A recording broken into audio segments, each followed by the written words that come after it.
ഹല്ലേലൂയാം. സ്വരമുയർത്തി പറഞ്ഞേ ഹല്ലേലൂയാം. വലിയ സന്തോഷത്തോടെ പറഞ്ഞേ, ഓർക്കും വേണ്ടി ശബ്ദം ഉയർത്തി പറഞ്ഞേ. എല്ലാവരും ബൈബിളും നോട്ട്ബുക്കും പേന എടുക്കുക. നെഹമ്യയിൽ വരുന്നവർക്ക് ശീലമാകണം, ബൈബിൾ കൊണ്ടുവരണം.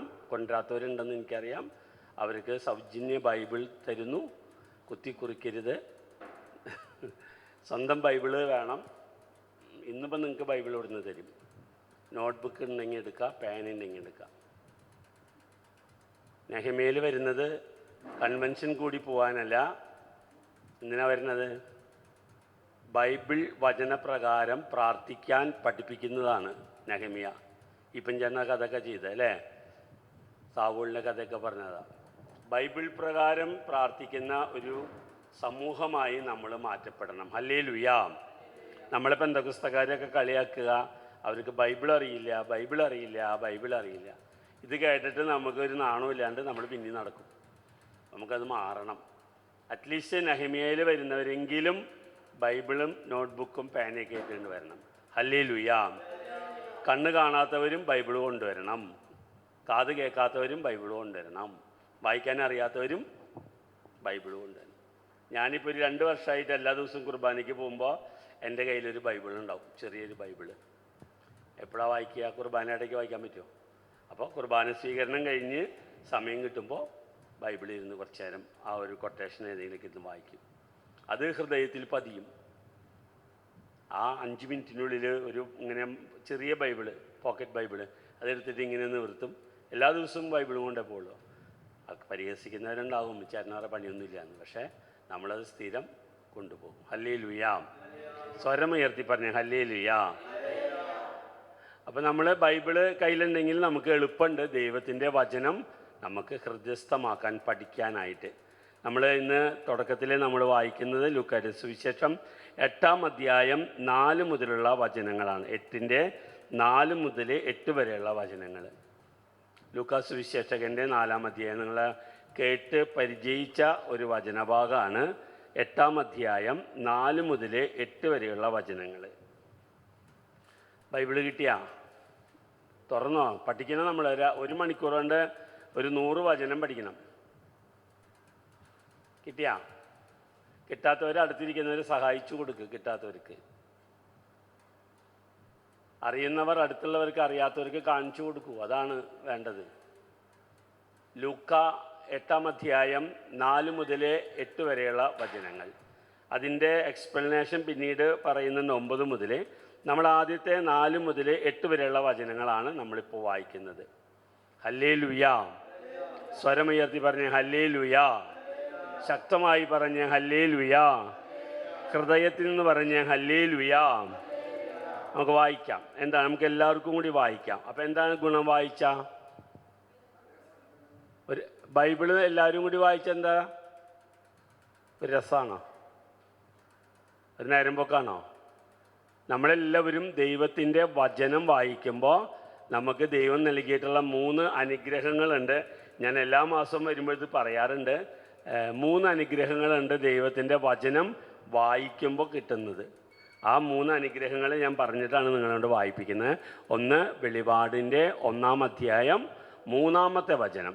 ഈ പ്രവചനത്തിലെ വാക്കുകൾ വായിക്കുന്നവരും കേൾക്കുന്നവരും അതനുസരിച്ച് പാലിക്കുന്നവരും ആരാണ്? അനുഗ്രഹീതർ. ഹല്ലേലൂയാ. ആരൊക്കെ? വായിക്കുന്നവരെ, കേൾക്കുന്നവരെ, അത് പാലിക്കുന്നവരെ അനുഗ്രഹീതർ. 2-ാമത്തെ വചനം യോഹന്നാൻ 15-3. യോഹന്നാൻ 15 എന്താണ്? പെട്ടെന്ന് ഓർമ്മ വരണം. നെഹമ്യാകാർ പെട്ടെന്ന് പറയണം. യോഹന്നാൻ 15. ഞാൻ നിങ്ങളോട് പറഞ്ഞ വചന നിമിത്തം നിങ്ങൾ ശുദ്ധിയുള്ളവരായിരിക്കുന്നു. ഞാൻ ഈ വചനം പറയുമ്പോൾ നിങ്ങൾ ആരായിരിക്കും? ശുദ്ധിയുള്ളവരായിരിക്കും. ഹല്ലേലൂയാ. സ്വരം ഉയർത്തി പറയും ഹല്ലേലൂയാ. അല്ലെങ്കിൽ നമുക്ക് എന്താണ്, നമുക്ക് ഉറക്കം വരും. ഹല്ലേലൂയാ. അപ്പം നിങ്ങൾ ഉറങ്ങണ കണ്ട ഞാനും ഉറങ്ങും. ഹല്ലേലൂയാ. ഉറക്ക പറയും ഹല്ലേലൂയാ. 3-ാമത്തെ വചനം ലൂക്ക 1-45. എന്താണ്? അതൊക്കെ നിങ്ങൾക്ക് കാണാപാടായിരിക്കും. ലൂക്ക 1:45 എന്താണ്? കർത്താവ് അരുളി ചെയ്ത കാര്യങ്ങൾ നിറവേറുമെന്ന് വിശ്വസിച്ചവൻ ഭാഗ്യവാൻ. ഹല്ലേലൂയ. അപ്പോൾ കർത്താവ് അരുളി ചെയ്ത കാര്യങ്ങൾ നിറവേറുമെന്ന് വിശ്വസിച്ചവർ ഭാഗ്യവാന്മാർ. ഹല്ലേലൂയ.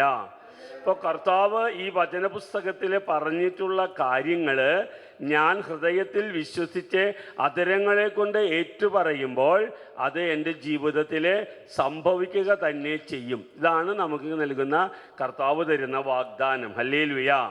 കർത്താവ് അരുളി ചെയ്ത കാര്യങ്ങൾ പറഞ്ഞേ. നിങ്ങൾ പറയും. നിറവേറുമെന്ന്. എന്താണ് വായിക്കുക? നിങ്ങൾ പറഞ്ഞോ. നിറവേറുമെന്ന് വിശ്വസിച്ച്. പെണ്ണുങ്ങൾ, സ്ത്രീകൾ വിശ്വസിച്ചവളും പുരുഷന്മാർ വിശ്വസിച്ചവരും.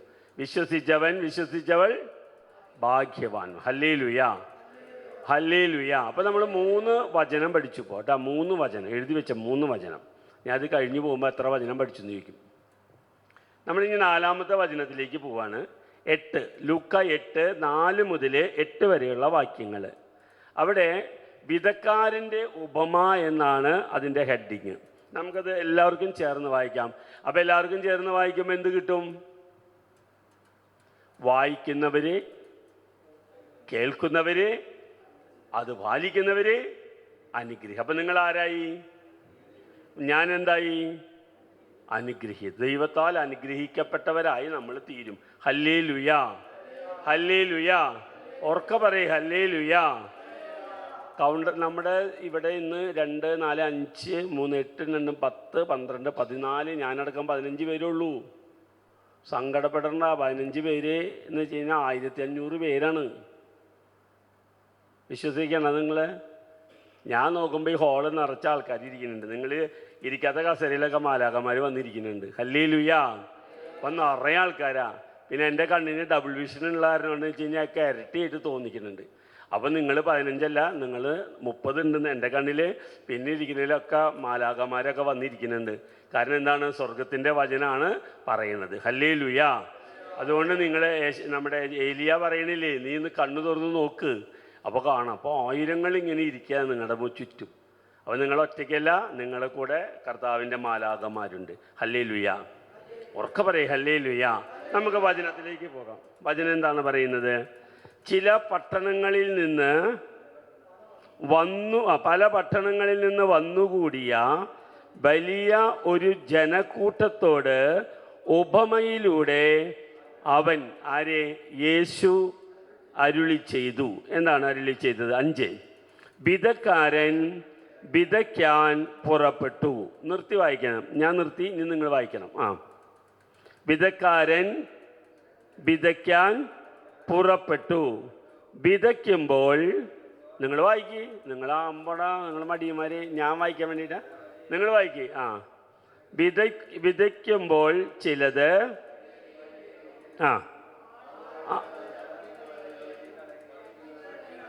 പക്ഷികൾ. നിർത്തി വായിക്കേ. അവിടെയും കലബലമായിട്ട് വായിക്കരുത്. പക്ഷികൾ വന്ന് ആളുകൾ അത് ചവിട്ടിക്കളയുകയും പക്ഷികൾ വന്ന് തിന്നുകയും ചെയ്തു. ചിലത് പാറയമേൽ വീണു, അത് മുളച്ച് വളർന്നെങ്കിലും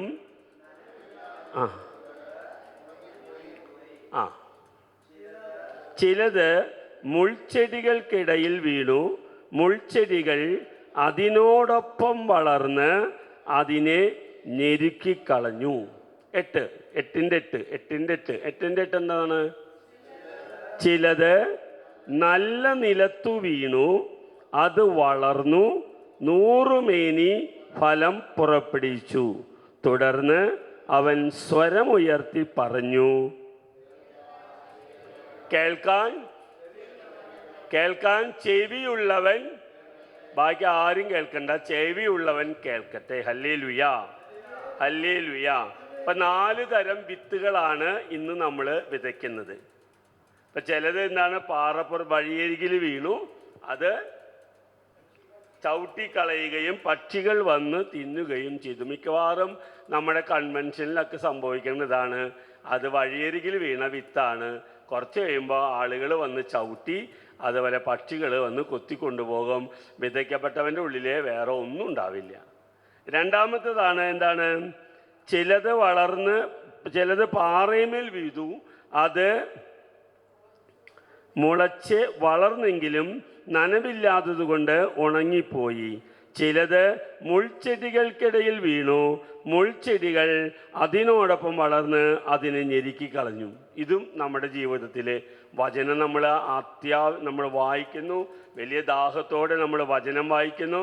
പക്ഷേ കുറച്ച് കഴിഞ്ഞ് ജീവിത പ്രതിസന്ധികൾ, അതിൻ്റെ അടിയിൽ 9-ാമത്തെ വചനം മുതൽ എൻ്റെ വ്യാഖ്യാനത്തിലുണ്ട്, ജീവിതത്തിൻ്റെ പ്രതിസന്ധികൾ വന്നപ്പോൾ അവയെല്ലാം ഞെരുക്കിക്കളഞ്ഞ് അവ ഒന്നും ഫലം ചൂടാതെ, മുൾച്ചെടികൾ എന്ന് പറഞ്ഞാൽ എന്താണ്? മുൾച്ചെടികൾ നമ്മുടെ ജീവിതത്തിൻ്റെ പ്രതിസന്ധികൾ, പ്രശ്നങ്ങൾ, രോഗങ്ങൾ ഇങ്ങനെ വന്ന് മുൾച്ചെടികൾ അതിനോടൊപ്പം വളർന്ന് അതിനെ ഞെരുക്കിക്കളഞ്ഞു. ഇനി 8ആണ് ഞാൻ ഇന്ന് ആഗ്രഹിക്കുന്നത്, കാണുന്നത് 8-ാമത്തെ വചനാണ്.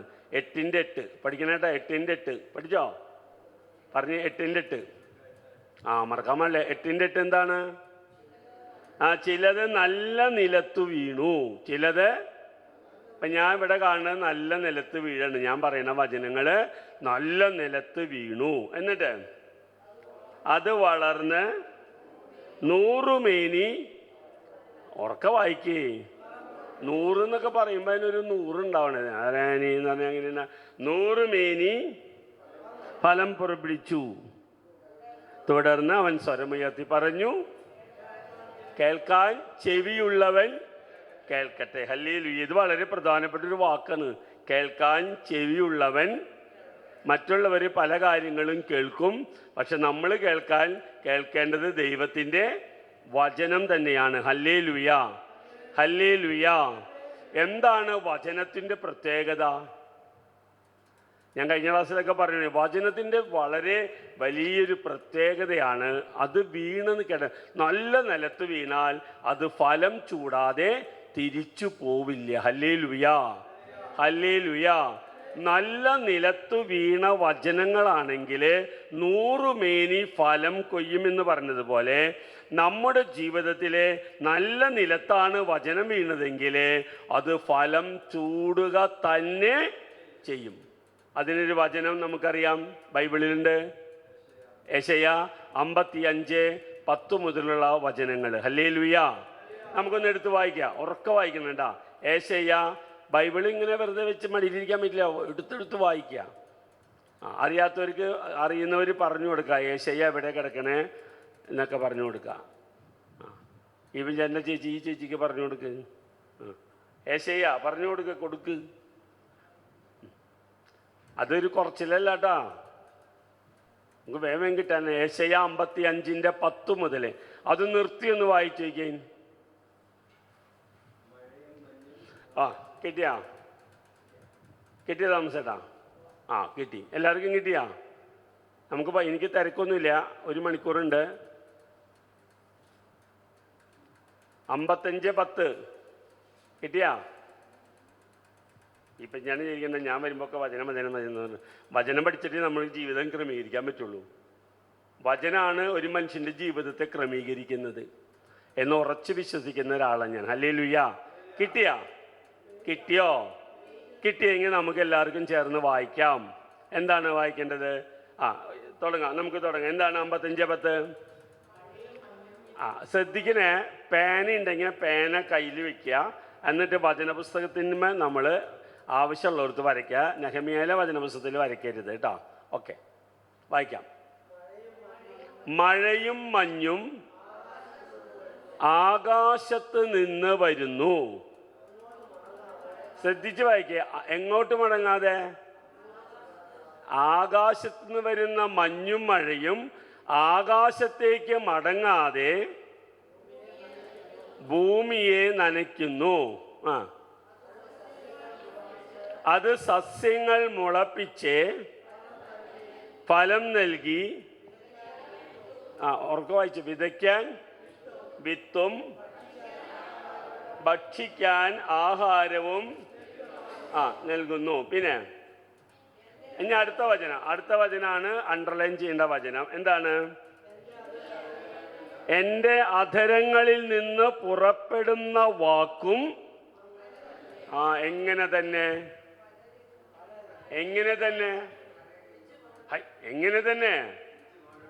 അതിന് മുകളിൽ എന്താ പറയണത്?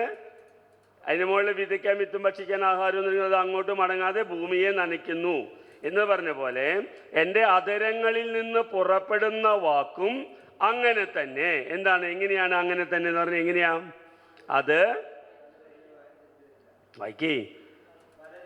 അത് ഫലരഹിതമായി അത് തിരിച്ചു വരില്ല. എൻ്റെ ഉദ്ദേശം അത് നിറവേറ്റും. എന്നിട്ട് ഞാൻ ഏൽപ്പിക്കുന്ന കാര്യം വിജയപ്രദമായി ചെയ്യും. Hallelujah, hallelujah. അപ്പൊ എൻ്റെ അധരത്തിൽ നിന്ന് വരുന്ന വചനങ്ങൾ ഒരിക്കലും ഫലരഹിതമായി തിരിച്ച് പോവുകയില്ല. ഇതാരോടാ പറയണേന്നറിയോ? മാതാപിതാക്കൾക്ക് നൽകുന്ന വചനങ്ങളാണിത്. എന്താണ്? നിങ്ങളുടെ മക്കളോട് നിങ്ങളുടെ ചെറുപ്പകാലത്തോ വലിയ കാലത്തോ നിങ്ങളുടെ മക്കൾക്ക് നിങ്ങൾ ദൈവത്തിൻ്റെ വചനം ഊട്ടിക്കൊടുത്താലേ, ഒരുപക്ഷെ നിങ്ങളുടെ മക്കളോ മരുമക്കളോ കുട്ടികളോ അത് ഉൾക്കൊണ്ടില്ലെങ്കിലും ദൈവത്തിൻ്റെ വചനമായതുകൊണ്ട് അത് അവരുടെ ഹൃദയത്തിൽ വിതയ്ക്കപ്പെടുകയും അത് ഫലരഹിതമായി തിരിച്ചു പോവുകയില്ല എന്ന കട്ടായം പറഞ്ഞുകൊണ്ട് കർത്താവ് അവൻ്റെ ജീവിതത്തിലെ പ്രതിസന്ധികളിലെ പ്രശ്നങ്ങൾ രോഗങ്ങൾ വരുമ്പോൾ അവനെ ഒരു താങ്ങും തണലുമായി ഈ വചനം നിലനിൽക്കും. Hallelujah, hallelujah. ഒരുപക്ഷെ നിന്റെ മകൻ നിന്റെ മകള് ഈ വചനത്തെ തിരസ്കരിച്ച് തള്ളിപ്പറഞ്ഞ് പോയാലും നീ വചനം വീടിൻ്റെ ഉള്ളിൽ വിളമ്പിയാൽ, നീ നിന്റെ വീടിൻ്റെ അകത്ത് വചനം വായിച്ചാൽ അത് കേൾക്കുന്ന അവൻ്റെ ഹൃദയത്തിലെ ഈ വചനം ഫലരഹിതമായി പോവുകയില്ല. അതിനനുകൂലമായ കാലാവസ്ഥ വരുമ്പോൾ ഈ വചനം അവൻ്റെ ഹൃദയത്തിൻ്റെ ഉള്ളിൽ നിറയും. ഹല്ലേലൂയ. ഒരപ്പന് ഒരമ്മയ്ക്ക് മക്കൾക്ക് കൊടുക്കാൻ പറ്റാവുന്ന ഏറ്റവും വലിയ ദാനമാണ് ദൈവത്തിൻ്റെ വചനം. Hallelujah, hallelujah. അതുകൊണ്ട് നമ്മൾ മക്കളോട് വചനം പറയുമ്പോൾ മക്കൾ കേൾക്കുന്നില്ല എന്ന് പറഞ്ഞ് നമ്മൾ മാറി നിൽക്കണ്ട. അപ്പൻ്റെയും അമ്മയുടെയും കടമയാണ് മക്കൾക്ക് വചനം പങ്കുവെച്ചു കൊടുക്കണം. അവർ ഉൾക്കൊള്ളുകയോ ഉൾക്കൊള്ളാതിരിക്കുകയോ ചെയ്തു കൊള്ളട്ടെ. Hallelujah, hallelujah.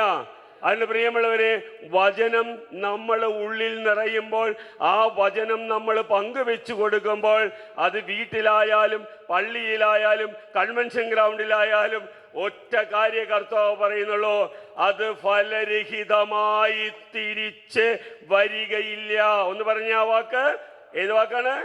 അത് ഫലരഹിതമായി ദൈവത്തിന്റെ വചനം ഒരിക്കലും തിരിച്ചു വരികയില്ല. അത് ഫലം ചൂടുക തന്നെ ചെയ്യും. Hallelujah, hallelujah. അതാണ് പ്രിയമുള്ളവരെ, നമുക്ക് മക്കൾക്ക്, നമ്മുടെ കൂട്ടുകാർക്ക്, നമ്മുടെ ഇടവകക്കാർക്ക് കൊടുക്കാനുള്ള നമ്മുടെ ദൂത് അതാണ്. നിന്റെ ജീവിതത്തിലെ ഇന്ന് നിനക്ക് ഒരുപക്ഷെ വചനം മനസ്സിലായില്ലെങ്കിലും ഇത് ദൈവത്തിന്റെ വചനമായതുകൊണ്ട് അത് നിന്റെ ഹൃദയത്തിന്റെ ഉള്ളിലെ അനുകൂലമായ കാലാവസ്ഥ വരുമ്പോൾ അത് നിന്റെ ഹൃദയത്തിൽ മുളച്ചു പൊന്തും. കാരണം അത് ദൈവത്തിന്റെ പറയേ വചനമാണ്. ഹല്ലേലൂയ. ഉറക്കെ പറയേ ഹല്ലേലൂയ, ഹല്ലേലൂയ. ഞാൻ നിങ്ങളോട് സ്ഥിരം പറയാറുള്ള എൻ്റെ ജീവിതത്തിലെ ബൈബിൾ എടുക്കാനാണോ? എൻ്റെ ജീവിതത്തിൽ ഇതുപോലൊരു സംഭവം ഉണ്ടായതാ. ഞാനിവിടെ ഈ സ്റ്റേജിൽ പല പ്രാവശ്യം പറഞ്ഞതാ. എൻ്റെ മൂക്കിൻ്റെ അകത്ത് പോളിപ്പ് രോഗം വന്നു. പോളിപ്പ് ദശ വന്നു കഴിഞ്ഞിട്ട് ഞാൻ ഇവിടെ പാലക്കാട് ഒരു ഹോസ്പിറ്റലിൽ എൻ്റെ സർജറി ചെയ്തു. പോളിപ്പ് നിസ്സാരമാണ് എടുത്ത് കളയാൻ. പക്ഷെ പോളിപ്പ് എടുത്ത് കളഞ്ഞ കൂട്ടത്തിൽ എൻ്റെ കണ്ണ് 11-12 വർഷമായിട്ട് ആ പോളിപ്പ് സർജറിയുടെ ഫലമായിട്ട് ഇന്നും എനിക്ക് ഡബിൾ വിഷനാണ്. ആ സർജറിയിൽ എനിക്കൊരു പരാജയം പറ്റി. ഡബിൾ വിഷനാണ്. എനിക്ക് കാഴ്ച കുറവല്ല, രണ്ടായിട്ട് കാണും. വാഹനം ഓടിക്കാൻ എനിക്ക് ശരിക്കും സാധ്യമല്ല. എങ്കിലും ഞാൻ തലചരിച്ച് പിടിച്ചിട്ട് വണ്ടി ഓടിച്ചിട്ട്, ഇന്ന് രാവിലെയും വണ്ടി ഓടിച്ചിട്ടാണ് വന്നത്. അത് എനിക്ക് ബുദ്ധിമുട്ടുണ്ടാകും. സ്റ്റെപ്പ് ഇറങ്ങുമ്പോൾ ഞാൻ വീഴാൻ പോകുന്ന പോലെ തോന്നും. കാരണം ഈ ഡബിൾ വിഷൻ എന്നെ വല്ലാണ്ട് അസ്വസ്ഥമാക്കിയിട്ടുണ്ട്. എൻ്റെ കണ്ണിന് നാടൻ ഭാഷയിൽ കോങ്കണ്ണ് പോലെയായി. എൻ്റെ കണ്ണിൻ്റെ കൃഷ്ണമണിയുടെ ചലനം നിന്നു 12 വർഷമായിട്ട്. എങ്കിലും അത് വന്നതിന് ശേഷം ഞാൻ കൂടുതൽ ഓടിത്തുടങ്ങിയത്. ഹല്ലേലൂയ, ഹല്ലേലൂയ പറയേ. ഒന്നെങ്കിൽ എനിക്കല്ലേ വന്നത്, നിങ്ങൾക്ക് ഉറക്കെ പറഞ്ഞൂടെ? ഹല്ലേലൂയ, ഹല്ലേലൂയ, ഹല്ലേലൂയ. ഉറക്കം വരുന്നൊരു ഹല്ലേലൂയ പറഞ്ഞേ. ഉറക്കം വരുന്നൊരു ഹല്ലേലൂയ പറഞ്ഞു. മതി മതി, ശ്രദ്ധിച്ചിരിക്കണം കേട്ടോ ക്ലാസ്സിൽ. ഞാനിങ്ങനെ പറഞ്ഞുകൊണ്ടിരിക്കുമ്പോൾ ഉറക്കം വരുന്നവരോട് പറയുമ്പോൾ നിങ്ങൾ ശ്രദ്ധിച്ചിരിക്കും. ഹല്ലേലൂയ. അങ്ങനെ എനിക്ക് ഈ രോഗം വന്നു കഴിഞ്ഞപ്പോൾ ഞാൻ അന്ന് ഇങ്ങനെ സുവിശേഷത്തിന് വേണ്ടി ഓടുന്നു, കാറ്റഗിസത്തിന് വേണ്ടി ഓടുന്നു. ഒരു സമയമില്ലാതിരിക്കുമ്പോൾ ഞാൻ എൻ്റെ കണ്ണിൻ്റെ ഡബിൾ വിഷൻ വന്ന് വീടിൻ്റെ അകത്ത് റെസ്റ്റ് ഇൻ പീസ്, മരിച്ചതല്ല, സമാധാനത്തിൽ വിശ്രമിച്ചു. സമാധാനത്തിൽ വിശ്രമിച്ചു എങ്കിലും എൻ്റെ ഉള്ളിൽ സമാധാനമില്ല. ഞാനൊരു ദിവസം നമ്മുടെ കർത്താവായിട്ട് ചുട്ടടി ഉണ്ടായി. ചുട്ടടി എന്ന് പറഞ്ഞ നാടൻ ഭാഷയിൽ ഉൽപ്പത്തി 32 ആര്? ഉൽപ്പത്തി 32 ആര് യുദ്ധം ചെയ്തു? യാക്കോബ് ദൈവദൂതനുമായി യുദ്ധം ചെയ്തു. എന്നെ അനുഗ്രഹിച്ചല്ലാതെ നിന്നെ വിടുകയില്ല എന്ന് പ്രതിജ്ഞയെടുത്ത് വാശി പിടിച്ച് യുദ്ധം ചെയ്തു എന്ന് പറഞ്ഞ പോലെ ഞാൻ എൻ്റെ കർത്താവുമായിട്ട് വീട്ടിലാരുമില്ല, ഞാൻ അവിടെ ഇരുന്ന് കർത്താവിനോട് യുദ്ധം ചെയ്തു. ഞാൻ പറഞ്ഞു, ഇനി നിന്റെ ഒരു പണിക്ക് പോലും ഞാൻ വരില്ല. എൻ്റെ നിസ്സാരമായൊരു പോളിപ്പ് രോഗം എടുത്തു മാറ്റാൻ നിനക്ക് കഴിവില്ലെങ്കിൽ നിന്നെ ഞാൻ എന്തിനാ ദൈവമേ എന്ന് വിളിക്കുന്നത് എന്ന് ചോദിച്ച് ദൈവത്തിൻ്റെ അസ്തിത്വത്തിന്, ദൈവത്തിൻ്റെ മാന്യതയെ ഞാൻ കളങ്കപ്പെടുത്തിക്കൊണ്ട് ഞാനും തമ്പുരാനും മാത്രമേ ഉള്ളൂ. ഞാൻ കരഞ്ഞുകൊണ്ട് പറയാൻ പറ്റാവുന്ന ഭാഷയിലൊക്കെ അദ്ദേഹത്തിൻ്റെ മുഖത്ത് നോക്കി, അദ്ദേഹത്തിൻ്റെ കർത്താവിൻ്റെ മുഖത്ത് നോക്കി ഭയങ്കര തർക്കമായി. ഞാൻ മാത്രമേ ഉള്ളൂ വീടിൻ്റെ അകത്ത്. തർക്കം മൂത്തു. മൂപ്പനും വിടില്ല, കർത്താവും വിടുന്നില്ല. അതിന് കഥ തന്നിനി. ഞാൻ അതല്ല ഇതല്ല എൻ്റെ പോളിപ്പ്. അതെന്താ നീ അങ്ങനെ? ഒരു നിസ്സാര കാര്യം. അങ്ങനെ ഞാൻ കർത്താവായിട്ട് രമ്യതപ്പെടാതെ കുറച്ചു നേരം മത്സരിച്ചിരിക്കുമ്പോൾ പ്രിയമുള്ളവരെ, ഞാൻ ഈ പറഞ്ഞതുപോലെ എവിടെയോ നിന്ന് കേട്ട ഒരു ദൈവത്തിൻ്റെ വചനം, മാസങ്ങൾക്ക് വർഷങ്ങൾക്ക് മുമ്പ് ഏതോ കൺവെൻഷൻ ഗ്രൗണ്ടിൽ ഇരുന്ന് കേട്ട ഒരു വചനം എൻ്റെ ഉള്ളിൻ്റെ ഉള്ളിലേക്ക് പൊന്തി വന്നു. പ്രിയമുള്ളവരെ, ഞാൻ പോലും മറന്നുപോയ ഒരു വചനം. ആ സമയത്ത് ഞാനും കർത്താവുമായി മൽപ്പിടുത്തം നടക്കുമ്പോൾ എൻ്റെ ഉള്ളിലേക്ക് പൊന്തി വരികയാണ് ഉണ്ടായത്. പെട്ടെന്ന് ഞാൻ ആ വചനം ഓർത്തു. ദൈവമേ, ഇത് എവിടെ കിടക്കണേ എന്ന് നോക്കുമ്പോൾ ആ വചനം എനിക്ക് കിട്ടി. ജെറമിയ പ്രവാചകന്റെ പുസ്തകം 20-ാം അധ്യായം 9 മുതലുള്ള തിരുവചനങ്ങളായിരുന്നു. ജെറമിയ എന്ന് പറയുന്ന ഈ മനുഷ്യനെ ദൈവം ബാലനായ ജെറമിയായ യുദ്ധത്തിൽ വചനം പ്രസംഗിക്കാനായി അതരങ്ങളിൽ വചനം നിക്ഷേപിച്ച് പുറത്തേക്ക് ഇറക്കിവിട്ട ജെറമിയ ഇടിച്ചു തകർക്കാനും പിഴുതെറിയുവാനും നശിപ്പിക്കുവാനും എന്ന് പറഞ്ഞു വിട്ട് ജെറമിയ പറഞ്ഞു, ഞാൻ ബാലനാണ്, എന്നെ വിടരുത് എന്ന് പറഞ്ഞപ്പോൾ നിന്റെ കൂട്ടിന് ഞാനുണ്ട് എന്ന് പറഞ്ഞ് ജെറമിയയെ പറഞ്ഞു വിട്ടിട്ട് ഈ ജെറമിയയുടെ ജീവിതത്തിൽ നടന്ന പ്രതിസന്ധികൾ, പ്രശ്നങ്ങൾ എല്ലാം അതിൻ്റെ അകത്ത് എഴുതി വെച്ചിട്ട് 20-ാം അധ്യായത്തിൽ ജെറമിയ എന്നെ പോലെ തന്നെ ജെറമിയ പറഞ്ഞു, ഇനി ഞാൻ നിന്റെ കാര്യങ്ങൾ ഞാൻ മിണ്ടുകയില്ല, ഇനി നിന്നെക്കുറിച്ച് ഞാൻ പ്രസംഗിക്കുകയില്ല, ഇനി നിന്നെക്കുറിച്ച് പ്രസംഗിച്ചിട്ട് ആർക്കും അത് കേൾക്കേണ്ട ആവശ്യമില്ലെന്നാ പറയുന്നത്. ഇനി ഞാൻ മിണ്ടില്ല എന്ന് പറഞ്ഞ് ആ ജെറമിയ അവിടെ കീഴടങ്ങുക. പ്രിയമുള്ളവരെ, അവിടെ ഒരു വചനം എഴുതി വെച്ചിട്ടുണ്ട് 20-9 2-ാം ഭാഗത്തിലെ ആ വചനം എൻ്റെ ഹൃദയത്തിലേക്ക് എവിടെ നിന്ന് വന്നു എന്ന് ചോദിച്ചാൽ ഇന്നും എനിക്ക് ഉത്തരമില്ല. പക്ഷെ ഇന്നും ജീവിക്കുന്ന ദൈവം ഏതാണ്ട് മാസങ്ങളോ വർഷങ്ങൾക്ക് മുമ്പ് ഏതൊരു കൺവെൻഷൻ ഗ്രൗണ്ടിൽ എടുത്തുപയോഗിച്ച ഒരു വചനം എൻ്റെ ഹൃദയത്തിൻ്റെ ഉള്ളിൽ നിന്ന് ചാടി അനുകൂലമായ കാലാവസ്ഥ വന്നപ്പോൾ അത് പുറത്തേക്ക് ഇറങ്ങിയപ്പോഴാണ് പ്രിയമുള്ളവരെ ഇന്ന് ഞാൻ ഈ സ്റ്റേജിൽ നിന്ന് നിങ്ങളോട് സംസാരിക്കുന്നത്. ഒരു സ്വരമുയർത്തി പറഞ്ഞേ ഹല്ലേലൂയ, ഹല്ലേലൂയ. അത് ഇങ്ങനെയാണ് ആ വചനം. നമുക്കൊന്ന് ഉറക്കെ വായിക്കാം. 20-9b എന്താണ്? അവിടുത്തെ നാമത്തിൽ മേലിൽ സംസാരിക്കുകയില്ല എന്ന് ഞാൻ പറഞ്ഞു. ആര് പറഞ്ഞു? ജെറമിയ പറഞ്ഞു, ഫ്രാങ്കോ പറഞ്ഞു, ഞാൻ ഇനി സംസാരിക്കില്ല, ഇനി ഒരു കൺവെൻഷനും ഞാൻ പോവില്ല, ഇനി ഒരു ശുശ്രൂഷയ്ക്ക് ഞാൻ പോവില്ല. എൻ്റെ പോളിപ്പിനെ തടയാൻ സാധിക്കാത്ത ഒരു ദൈവത്തിൻ്റെ കൂടെയുള്ള യാത്ര ഞാൻ ഇവിടെ നിർത്തി. ജെറമിയ പറഞ്ഞു, ഇനി ഞാൻ നിന്റെ കൂടെ ഒരു പരിപാടിക്കൂല. എന്നിട്ട് ഇനിയുള്ള വാക്കുകൾ ശ്രദ്ധിക്കണം. ബൈബിളിലുള്ള ഒരു നോട്ട്ബുക്കുകളെ ബൈബിളിൽ കുറിച്ചിട്ടോ. എന്നാൽ ഹൃദയത്തെ ദഹിപ്പിക്കുന്ന അഗ്നി എൻ്റെ അസ്ഥികൾക്കുള്ളിൽ അടച്ചിട്ടിരിക്കുന്നത് പോലെ എനിക്ക് അനുഭവപ്പെട്ടു. ഹല്ലേലൂയ. എന്നിട്ട് അതിനെ അടക്കാൻ ഞാൻ ശ്രമിച്ചു. വായിക്കേ, ഞാൻ തളർന്നുപോയി, എനിക്ക് സാധിക്കുന്നില്ല. ഹല്ലേലൂയ. എൻ്റെ അസ്ഥികൾക്കുള്ളിൽ ഏതാണ്ട് വർഷങ്ങൾക്ക് മാസങ്ങൾക്ക് മുമ്പ് നിക്ഷേപിക്കപ്പെട്ട പരിശുദ്ധാത്മാവിൻ്റെ അഗ്നി പോലെയുള്ള തിരുവചനം എൻ്റെ ഉള്ളിൽ കിടന്ന് അത് ഇങ്ങനെ ശ്വാസം മുട്ടുന്നത് പോലെ അതിനെ ജ്വലിച്ച് നിൽക്കുമ്പോൾ അതിനെ അടക്കാൻ ഞാൻ ശ്രമിച്ചു, അതിനെ പിടിച്ചു കെട്ടാൻ ശ്രമിച്ചു. ഞാൻ ഇല്ല എന്ന് പറഞ്ഞ് ഞാൻ ഈ വചനം എൻ്റെ ഉള്ളിലെ കത്തി ജ്വലിച്ചപ്പോൾ ഞാൻ ചാടി എഴുന്നേറ്റു. ഹല്ലേലൂയ എന്ന് ഉറക്കെ പറഞ്ഞ് പറയുമ്പോൾ ഹല്ലേലൂയ. അന്ന് ഞാൻ എൻ്റെ വീടിൻ്റെ മുറിയിൽ നിന്ന് ചാടി എഴുന്നേറ്റ ഒരു എഴുന്നേൽപ്പുണ്ടല്ലോ പ്രിയമുള്ളവരെ. അന്ന് എനിക്ക് മനസ്സിലായി, ദൈവത്തിൻ്റെ വചനം പാറയെ തകർക്കുന്ന കൂടം പോലെയാണ്. അത് ദൈവത്തിന്റെ വചനം അഗ്നിയാണ്.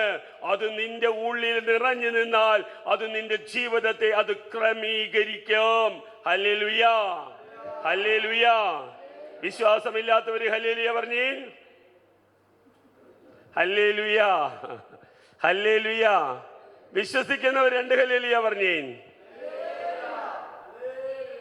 പ്രിയമുള്ളവരെ, ഓരോ കൺവെൻഷൻ ഗ്രൗണ്ടിലും ഓരോ സ്റ്റേജുകളിലും ദൈവത്തിന്റെ വചനം വാരി വിളമ്പുമ്പോൾ വചനം പറയാണ്, നീ ആർത്തിയോടുകൂടി ആ വചനം ഭക്ഷിക്കണം. ഹല്ലേലൂയ. അതെവിടെയാണ്? ജെറമിയായുടെ പുസ്തകത്തിൽ പറയുന്നില്ലേ?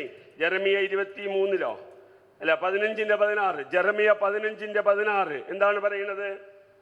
ജെറമിയ 15:16. അങ്ങയുടെ വചനങ്ങൾ ഞാൻ കണ്ടെത്തിയപ്പോൾ അവ ഭക്ഷിച്ചു, അവ എനിക്ക് ആനന്ദാമൃതമായി, എൻ്റെ ഹൃദയത്തിൽ സന്തോഷവും. അടുത്ത വചനം, എന്തെന്നാൽ വായിക്കേ, എന്തെന്നാൽ സൈന്യങ്ങളുടെ ദൈവമായ കർത്താവ് അങ്ങയുടെ നാമമാണല്ലോ ഞാൻ വഹിക്കുന്നത്. ഹല്ലേലൂയ. വചനം കിട്ടിയപ്പോൾ ഞാൻ അത് ആനന്ദാമൃതം പോലെ ഞാനത് വാരി വാരി ഭക്ഷിച്ചു. ഹല്ലേലൂയ. 119 സങ്കീർത്തനത്തിന്റെ 103 വചനം ഇതുപോലൊരു വചനം. 119:103. Hallelujah, hallelujah. ഉറക്കെ പറയ് ഹല്ലേലൂയ. 119:103 വചനം. അങ്ങയുടെ വാക്കുകൾ എനിക്ക് എത്ര മധുരകരമാണ്. അവ എൻ്റെ സജിയ ഒരു പാട്ടില്ലേ, തേനിനേക്കാൾ മധുരമാണ് അല്ലേ? ഒരു പാട്ടില്ലേ, വെറുതെ പറഞ്ഞതല്ല. ഹല്ലേലൂയ. എന്നെ ശ്രവിക്കുന്ന എൻ്റെ പ്രിയപ്പെട്ടവരെ, ദൈവത്തിൻ്റെ വചനം എൻ്റെ നാവിന്മേൽ ഒരു മധുരകരമായി എനിക്കെപ്പോഴും അനുഭവപ്പെട്ടാലേ എൻ്റെ ജീവിതത്തിലെ ക്രമീകരണങ്ങൾ നടക്കൂ. ഹല്ലേലൂയ. സ്വരമുയർത്തി ഹല്ലേലൂയ, ഹല്ലേലൂയ. ഉറക്കം പറയും ഹല്ലേലൂയ. ശ്രദ്ധിച്ച് കേൾക്കണേ. ഉറക്കം വരുന്നവർ പറഞ്ഞാൽ മതി, ഞാൻ താരാട്ട് പാടാം. ഒരു പാട്ടില്ലേ നമുക്ക്, ഞാൻ ഉറങ്ങാൻ പോകും മുമ്പായി, നമുക്ക് വേണമെങ്കിൽ അത് പാടാം. Hallelujah, hallelujah. സജി വന്ന് പാടാൻ തയ്യാറായിട്ടുണ്ട്, ഞാൻ ഉറങ്ങാൻ പോകും മുമ്പായി എന്നുള്ള പാട്ട്. അപ്പം നമുക്ക് ഉറക്കം വരുന്നെങ്കിൽ സജി പാടും. ഹല്ലേലൂയ. അപ്പം നമ്മളെന്താ പറഞ്ഞത്? 119 സങ്കീർത്തനം. ഈ 119 സങ്കീർത്തനം മുഴുവനും 177 വചനാണ്. 76 176 വചനമുണ്ട്. 119 സങ്കീർത്തനാണ് ബൈബിളിലെ ഏറ്റവും വലിയ സങ്കീർത്തനം. അതിൻ്റെ 175 വചനം ഒന്ന് വായിക്കോ. 175. ഹല്ലേലൂയ. അങ്ങയെ സ്തുതിക്കാൻ വേണ്ടി ആ സങ്കീർത്തകൻ പറയാണ്, ഞാനിനി ജീവിക്കുന്നത് അങ്ങയെ സ്തുതിക്കാൻ വേണ്ടിയിട്ടാണ്. 119 175 വചനാണ്. 176 വചനമുള്ള വലിയ സങ്കീർത്തന. ആ സങ്കീർത്തനത്തിൽ 170 ഈ വചനങ്ങളൊക്കെ ബൈബിളിൽ വചനങ്ങളെ കുറിച്ചിട്ടാണ് ഈ 119 സങ്കീർത്തനം പ്രഖ്യാപിക്കുന്നത്. ഹല്ലേലൂയ. സമയം കിട്ടുമ്പോൾ നിങ്ങൾ വചനം പഠിക്കുമ്പോൾ 119 സങ്കീർത്തനം ഉറക്കെ വായിച്ച് പഠിക്കണം. ഹല്ലേലൂയ. ഹല്ലേലൂയ, ഹല്ലേലൂയ. ജെറമിയായുടെ പുസ്തകം 23:29. ജെറമിയ 23:29.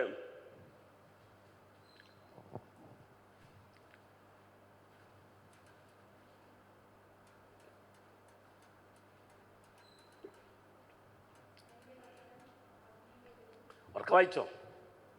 ജെറമിയ 23:29. എൻ്റെ വചനം അഗ്നി പോലെയും പാറയെ തകർക്കുന്ന കൂടം പോലെയാണ്. Hallelujah, hallelujah. നിങ്ങൾ വിശ്വസിക്കുന്നുണ്ട് ഇത് ശരിയാവോ? ദൈവത്തിൻ്റെ വചനം പാറയെ തകർക്കുമോ? തകർക്കോ? നിങ്ങൾ പറയേ, നിങ്ങൾ വെറുതെ പറയരുത്, പറയേ. തകർക്കോ തകർക്കില്ലേ? അത് നേരം പോക്കിന് എഴുതി വെച്ചതാവോ കർത്താവ്? അങ്ങോർക്ക് വേറെ പണിയൊന്നും ഇല്ലാണ്ട് ആരെ കൊണ്ടൊക്കെ എഴുതി വെപ്പിച്ചതാവോ? പ്രിയമുള്ളവരെ, ദൈവത്തിൻ്റെ വചനം ഒരു വചനം പറഞ്ഞാൽ അത് സംഭവിക്കുക തന്നെ ചെയ്യും. ഹല്ലേലൂയ. പാറയെ തകർക്കുന്ന കൂടം പോലെയാണ് ദൈവത്തിൻ്റെ വചനം. എൻ്റെ പ്രഷർ ഒന്നും ഇങ്ങനെ എടുത്തിട്ട് ഒരു അട്ടിയടിച്ചാലല്ല, പൊട്ടിപ്പൊളിയും. അങ്ങനെയുള്ള വചനം വെച്ചിട്ട് പ്രാർത്ഥിച്ചിട്ട് ഒരു കോട്ട മുഴുവനും തകർത്ത് തരിപ്പണമാക്കിയവരാ നമ്മുടെ പൂർവിക സഹോദരങ്ങള്. ഹല്ലേലൂയ, ഹല്ലേലൂയ. ജെറമിയ ജോഷുവയുടെ പുസ്തകത്തിന്റെ 6-ാം അധ്യായത്തില് ആ മഹത്തായ അത്ഭുതം കാണാം നമുക്ക്. ജോഷുവ ഇസ്രായേൽക്കാരെ കൊണ്ടുപോകുമ്പോൾ അവിടെ ജെറീക്കോ എന്ന് പറയുന്ന പട്ടണത്തിന്റെ കോട്ടയെ കുറിച്ച് പറയുന്നുണ്ട്. ജെറീക്കോ പട്ടണത്തിന്റെ കോട്ടയുടെ പ്രത്യേകത, അത് വലിയ ശക്തമായ കോട്ടയാണ്. അതിനെക്കുറിച്ച് പറയുന്നത്, ആ കോട്ടയുടെ മുകളിൽ കൂടെ 6 വരി പാതയുണ്ടെന്നവൻ, അത്രയ്ക്ക് വലിയ വീതിയേറിയ കോട്ടയാണ്. ഒരു മനുഷ്യനത് തകർക്കാൻ പറ്റില്ല. ഒരു കാറിടിച്ചാൽ പോലും അത് തകരില്ല. ഒരു ബസ് ഇടിച്ചാൽ പോലും തകരില്ല. ഇന്ന് കാട്ടിൽ നിന്ന് ഇറങ്ങി വരുന്ന ആന വന്ന് കുത്തിയാൽ പോലും പൊട്ടാത്ത വമ്പൻ മതിലാണ് ജെറീക്കോയുടെ കോട്ടമതില്. ആ കോട്ടമതില് തകർക്കാനായിട്ട് ഇസ്രായേലിന്റെ ദൈവം ഇസ്രായേൽക്കാരെ പറഞ്ഞു വിടുമ്പോൾ ഒരു ആയുധവും അവരുടെ കയ്യിലില്ലായിരുന്നു. ഇസ്രായേൽ മക്കളുടെ കയ്യിലെ ഒരു ആയുധവും ഉണ്ടായിരുന്നില്ല. പുറപ്പാട് 14:14. എന്താണ് പുറപ്പാട് 14:14? കർത്താവ് നിങ്ങൾക്ക് വേണ്ടി യുദ്ധം ചെയ്തുകൊള്ളും, നിങ്ങൾ ശാന്തരായിരുന്നാൽ മതി. അതിന്റെ തൊട്ടുമുകളിൽ വചനം പറയണ്ടേ 13. ഹല്ലേലൂയ. ഉറക്കെ വായിച്ചേ. ഹല്ലേലൂയ. 13-ാം വചനം. 14-ന്റെ തൊട്ടുമുകളിൽ ഒരു വചനം പറയുന്നുണ്ട്. പടപടാന്ന് വായിക്കി. ഹല്ലേലൂയ. മോശ ജനത്തോട് പറഞ്ഞു, നിങ്ങൾ ഭയപ്പെടാതെ ഉറച്ചു നിൽക്കുവിൻ. നിങ്ങൾക്ക് വേണ്ടി കർത്താവ് ചെയ്യാൻ പോകുന്ന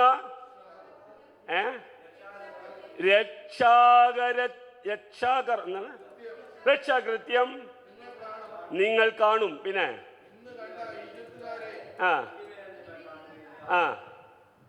അത് കഴിഞ്ഞിട്ടാണ് പറയുന്നത് 14.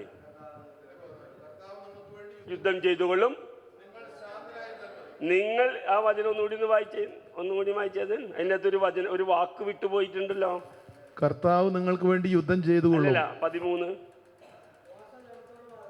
മോശ ജനത്തിനോട് പറഞ്ഞു, നിങ്ങൾ ഭയപ്പെടാതെ ഉറച്ചു നിൽക്കുവിൻ, നിങ്ങൾക്ക് വേണ്ടി. ആ വാക്ക് നേരത്തെ കേട്ടില്ല. ഇന്നാണ് ഇന്ന്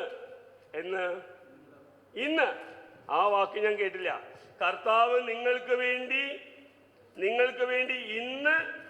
ഇന്ന് ടുഡേ കർത്താവ് ചെയ്യാൻ പോകുന്ന രക്ഷാകൃത്യം നിങ്ങൾ കാണും. ഹല്ലേലൂയ. അങ്ങനെ വാഗ്ദാനം ചെയ്ത ഇസ്രായേൽ മക്കളാണ് ജോഷുവയുടെ പുസ്തകത്തിൽ 6-ാം അധ്യായത്തിൽ പോകുന്നത്. അവരോട് പറഞ്ഞു, നിങ്ങൾ പൊയ്ക്കൊള്ളുക, നിങ്ങൾക്ക് വേണ്ടി ഞാൻ യുദ്ധം ചെയ്യുമെന്ന് പറഞ്ഞിട്ട് ആദ്യത്തെ 6 ദിവസം ഓരോ പ്രാവശ്യവും ഈ കോട്ടയ്ക്ക് ചുറ്റും നിങ്ങൾ നടക്കുക. ഈ 2024 മക്കളായ നമ്മൾ ആ കോട്ടയ്ക്ക് ചുറ്റും ഈ ദിവസം ഒന്നും പറഞ്ഞിട്ടില്ല, ഒരു ആയുധവും ഇല്ല കയ്യില്. ഞാനും നിങ്ങളും നടക്കോ? കർത്താവിന് എന്താ വല്ല ഭ്രാന്താണോ ചോദിക്കും. ഈ കോട്ട എങ്ങനെ വീഴുന്നാ പറയണേ? 1-ാം ദിവസം നോക്കി ഒരു ഇഷ്ടിക പോലും വീണില്ല. രണ്ടാം ദിവസം നോക്കി ഒരു കല്ല്, ഒരു പൊടി പോലും വീണിട്ടില്ല. മൂന്നാം ദിവസം നോക്കിയപ്പോൾ ഒന്നും കാണാനില്ല. നമ്മൾ പറയും മതി മതി, നമ്മളെ പറ്റില്ല എന്ന് പറയും. പക്ഷെ ഇസ്രായേൽ ജനം ദൈവത്തിൻ്റെ വാക്കുകൾ അനുസരിച്ച് 6 ദിവസം ഒറ്റ പ്രാവശ്യം ഈ കോട്ടയ്ക്ക് ചുറ്റും ആ മക്കൾ നടന്നു, വിശ്വാസത്തോടെ പ്രാർത്ഥനാപൂർവം നടന്നു. എന്നിട്ട് മോശ അവരോട് പറഞ്ഞിരുന്നു, ജോഷുവ പറഞ്ഞു, 7-ാം ദിവസം നിങ്ങൾ എത്ര പ്രാവശ്യം വേണം? ബാക്കി 7-ാം ദിവസം അതിരാവിലെ. ബൈബിളിലെ അതിരാവിലെ എന്ന് എവിടെയൊക്കെ എഴുതിയിട്ടുണ്ടോ അതൊക്കെ ദൈവത്തിനെ കാണാനുള്ള, കണ്ടുമുട്ടാനുള്ള ഏറ്റവും വലിയ അവസരമാണ്.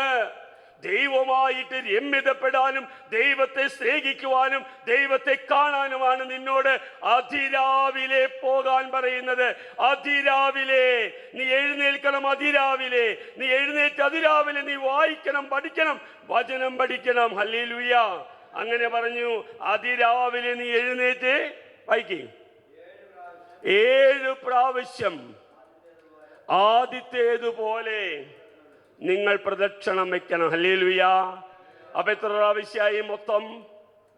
ആദ്യത്തെ 6 ദിവസം ഓരോ പ്രാവശ്യം. അപ്പൊ എത്രയും? 6. 7-ാം ദിവസം 7 പ്രാവശ്യം. അപ്പൊ എത്രയും? 13 പ്രാവശ്യം ഈ കോട്ടയ്ക്ക് ചുറ്റും നിങ്ങൾ നടക്കണം. മുമ്പിലെ വാഗ്ദാന പേടകം നിങ്ങളുടെ കൈവശമുണ്ടായിട്ട് നിങ്ങൾ പോകുമ്പോൾ ആ 7-ാം ദിവസം നിങ്ങൾ ആർത്തു വിളിക്കണം, ഹല്ലേലൂയ പറയണം. ഉറക്കെ മുഴങ്ങുമ്പോൾ ഈ ഒരിക്കലും പൊളിക്കാൻ പറ്റാത്ത തകർക്കാൻ പറ്റാത്ത ജെറുക്കയുടെ മതിലുകൾ തകർന്ന് തരിപ്പണമാകുന്നത് എൻ്റെ മക്കൾ കാണും. Praise the Lord, praise the Lord.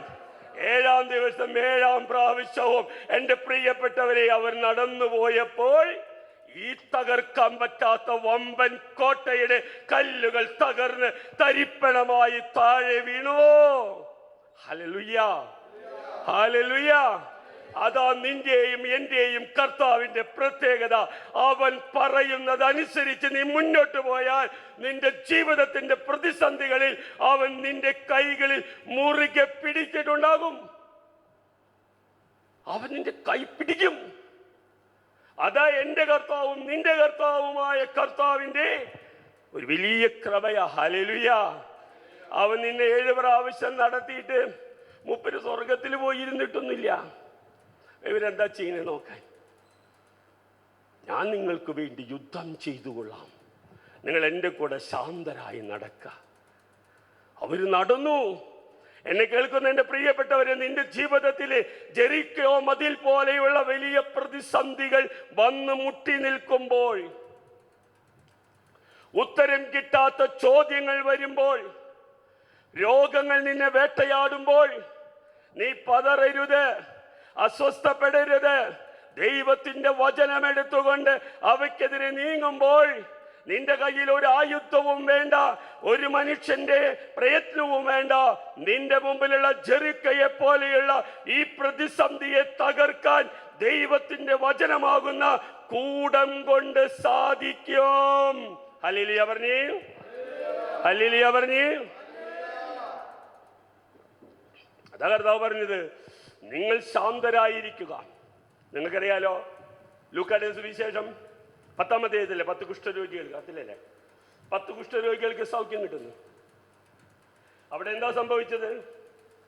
എടുത്തു നോക്കി. ഹല്ലേലൂയ, അവർക്ക് പറഞ്ഞേ ഹല്ലേലൂയ.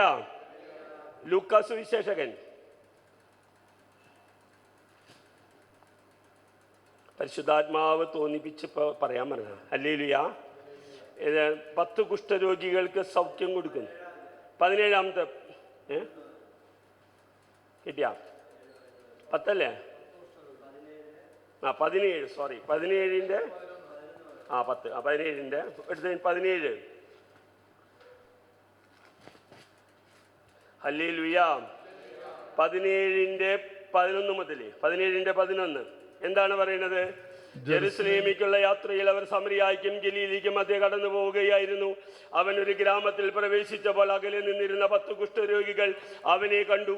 അവർ സ്വരമുയർത്തി, യേശുവേ ഗുരുവോ ഞങ്ങളിൽ കനിയണമേ എന്ന് അപേക്ഷിച്ചു. അവരെ കണ്ടപ്പോൾ ആരവൻ? യേശു പറഞ്ഞു, എന്ത് പറഞ്ഞു?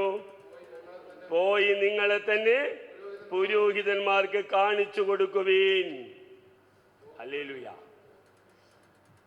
അത് പറയുമ്പോ അവര് സൗഖ്യം പ്രാപിച്ചിരുന്നുവോ? അവർ സൗഖ്യം പ്രാപിച്ചിരുന്നില്ല. എവിടെയാണ് അവർ സൗഖ്യം പ്രാപിച്ചത്? പോകുന്ന വഴിയിൽ അവർ സൗഖ്യം പ്രാപിച്ചു, സുഖം പ്രാപിച്ചു. ഹല്ലേലൂയ. ദൈവത്തിന്റെ വചനം ഒരാൾ കണ്ണുമടച്ച് വിശ്വസിച്ച് മുന്നോട്ട് പോകുമ്പോൾ അവന്റെ ജീവിതത്തിലെ അവൻ അനുഗ്രഹം പ്രാപിക്കും. ഹല്ലേലൂയ. ഈ വാഗ്ദാനം കർത്താവ് തന്ന വാഗ്ദാനമാണ്. ഇന്ത്യയുടെ പ്രധാനമന്ത്രി തന്ന ഗ്യാരണ്ടിയല്ല, കേരളത്തിന്റെ മുഖ്യമന്ത്രി തന്ന ഗ്യാരണ്ടിയല്ല, ഇവിടുത്തെ രാഷ്ട്രീയക്കാരൻ തന്ന ഗ്യാരണ്ടിയല്ല. ഇന്നും ജീവിക്കുന്ന ദൈവം ഒരു വാക്ക് മനുഷ്യനോട് പറഞ്ഞാൽ അത് അവന്റെ ജീവിതത്തിൽ സംഭവിക്കുക തന്നെ ചെയ്യും. Hallelujah, hallelujah. നീ കണ്ണുമടച്ച് അവന്റെ പുറകെ പോക്കോ പ്രിയമുള്ളവരെ, അവന്റെ പുറകെ പോക്കോ. അവൻ നിന്നെ വഴിയിൽ ഉപേക്ഷിച്ചിട്ട് അവൻ പോവില്ല. ഒരു വണ്ടി വരുമ്പോൾ അപ്പന്റെ കൈ പിടിച്ച് നടക്കുന്ന മകന്റെ കൈ പിടിച്ച് നടക്കുന്ന അപ്പനും രണ്ട് രീതിയാ. മകന്റെ കൈ പിടിക്കുന്ന അപ്പൻ ഒരിക്കലും എതിരെ ഒരു വണ്ടി വരുമ്പോ വിടില്ല. അതേസമയം മകൻ അപ്പന്റെ കൈ പിടിച്ചാൽ ബസ് വരണ കണ്ടാൽ ഒരുപക്ഷെ അവൻ അപ്പന്റെ കൈ വിട്ടവൻ ഓടും. ഞാനും നിങ്ങളും അങ്ങനെയാ. പലപ്പോഴും നമ്മൾ ദൈവത്തിന്റെ കൈ പിടിച്ച് നടന്നവരാ. പക്ഷേ പ്രതിസന്ധികൾ വന്നപ്പോൾ, രോഗങ്ങൾ വന്നപ്പോൾ, പരിഹാസങ്ങൾ വന്നപ്പോൾ, പ്രയാസങ്ങൾ വന്നപ്പോൾ ഞാനും നിങ്ങളും ആ കൈ വിട്ടിട്ട് ഓടിപ്പോയവരാ. അതുകൊണ്ടാണ് നമുക്ക് പിന്നെയും അപകടങ്ങൾ സംഭവിച്ചത്. പക്ഷെ നിന്റെ കൈ കർത്താവിന് വിട്ടുകൊടുത്ത്, കർത്താവേ എന്റെ കൈ പിടിക്കണേ എന്ന് പറഞ്ഞിട്ട് കർത്താവ് നിന്റെ കൈ പിടിച്ചിട്ട് മുന്നോട്ട് പോയാൽ ഏതൊരു പ്രതിസന്ധിയുടെ മുമ്പിലും അവൻ നിന്നെ തള്ളിക്കളയുകയോ കൈവിടുകയോ ചെയ്യുകയില്ല. നിന്നെ സുരക്ഷിതമായി നിന്നെ എത്തിക്കേണ്ടവിടത്ത് അവൻ എത്തിച്ചിരിക്കും. ഹല്ലേലൂയ, ഹല്ലേലൂയ, ഹല്ലേലൂയ. അതാണ് പ്രിയമുള്ളവരെ നമ്മുടെ കർത്താവ്. ഹല്ലേലൂയ. ഓർക്ക പറഞ്ഞേ ഹല്ലേലൂയ. ഇങ്ങനെയുള്ള ഒരു കർത്താവിന്റെ മക്കളാണെന്ന് പറയാൻ നമുക്ക് അഭിമാനം ഉണ്ടാകണം. നമുക്കൊരു അഭിമാനം ഉണ്ടാകണമേ. I am a Christian. അതാണ് നിയമാവർത്തന പുസ്തകം 4-ാം അധ്യായത്തിന്റെ 7-ഉം 8-ഉം വചനങ്ങള്. നിയമാവർത്തന പുസ്തകം 4-ാം അധ്യായം 7-ഉം 8-ഉം വചനങ്ങള് ഒന്നെടുത്ത് വായിച്ചേ.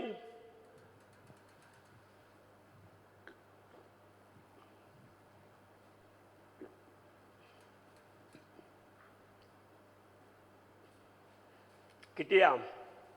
നിയമാവർത്തനം 5-ാമത്തെ പുസ്തകം 4-ാം അധ്യായം 7-ഉം 8-ഉം വചനങ്ങള് ഉറക്ക വായിക്കേ. വിളിച്ചവർ അങ്ങനെ നല്ല സ്ട്രോങ് ആയിട്ട് വായിക്കേ.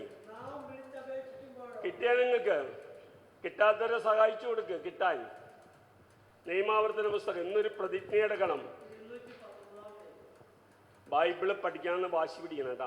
ഹല്ലേലൂയ. അടുത്ത മാസം നിങ്ങൾ വരണം, ബൈബിളും കൊണ്ട് വരണം. വന്നിട്ട് ഇവിടെ ഇരിക്കുമ്പോൾ ഞാൻ വരും, നിങ്ങൾക്ക് വേണ്ടി ഞാൻ വരും. ഞാൻ നിങ്ങളോട് ചോദിക്കും, പഠിച്ചോ പഠിച്ചോ പഠിച്ചോ. ഹല്ലേലൂയ, ഹല്ലേലൂയ, ഹല്ലേലൂയ. നിയമാവർത്തനം 4-ന്റെ 7-ഉം 8-ഉം വചനങ്ങൾ ഉറക്കെ വായിക്കേ. ഉറക്കെ വായിക്കേ.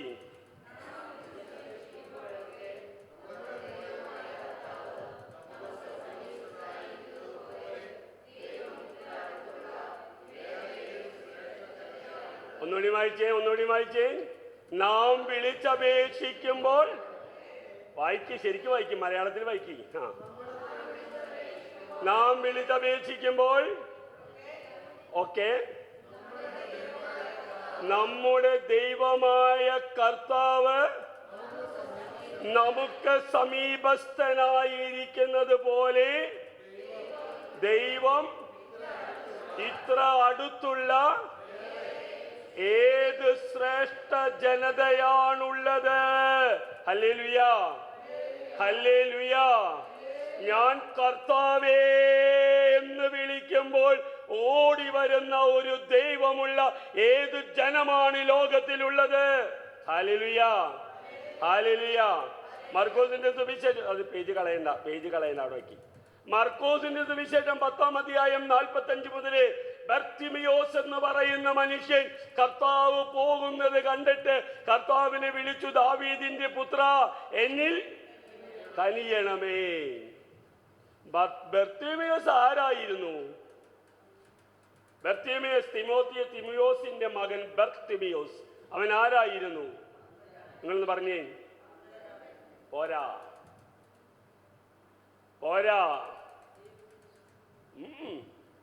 ബൈബിൾ എടുക്ക്, നോക്ക്. അവൻ ആരായിരുന്നു?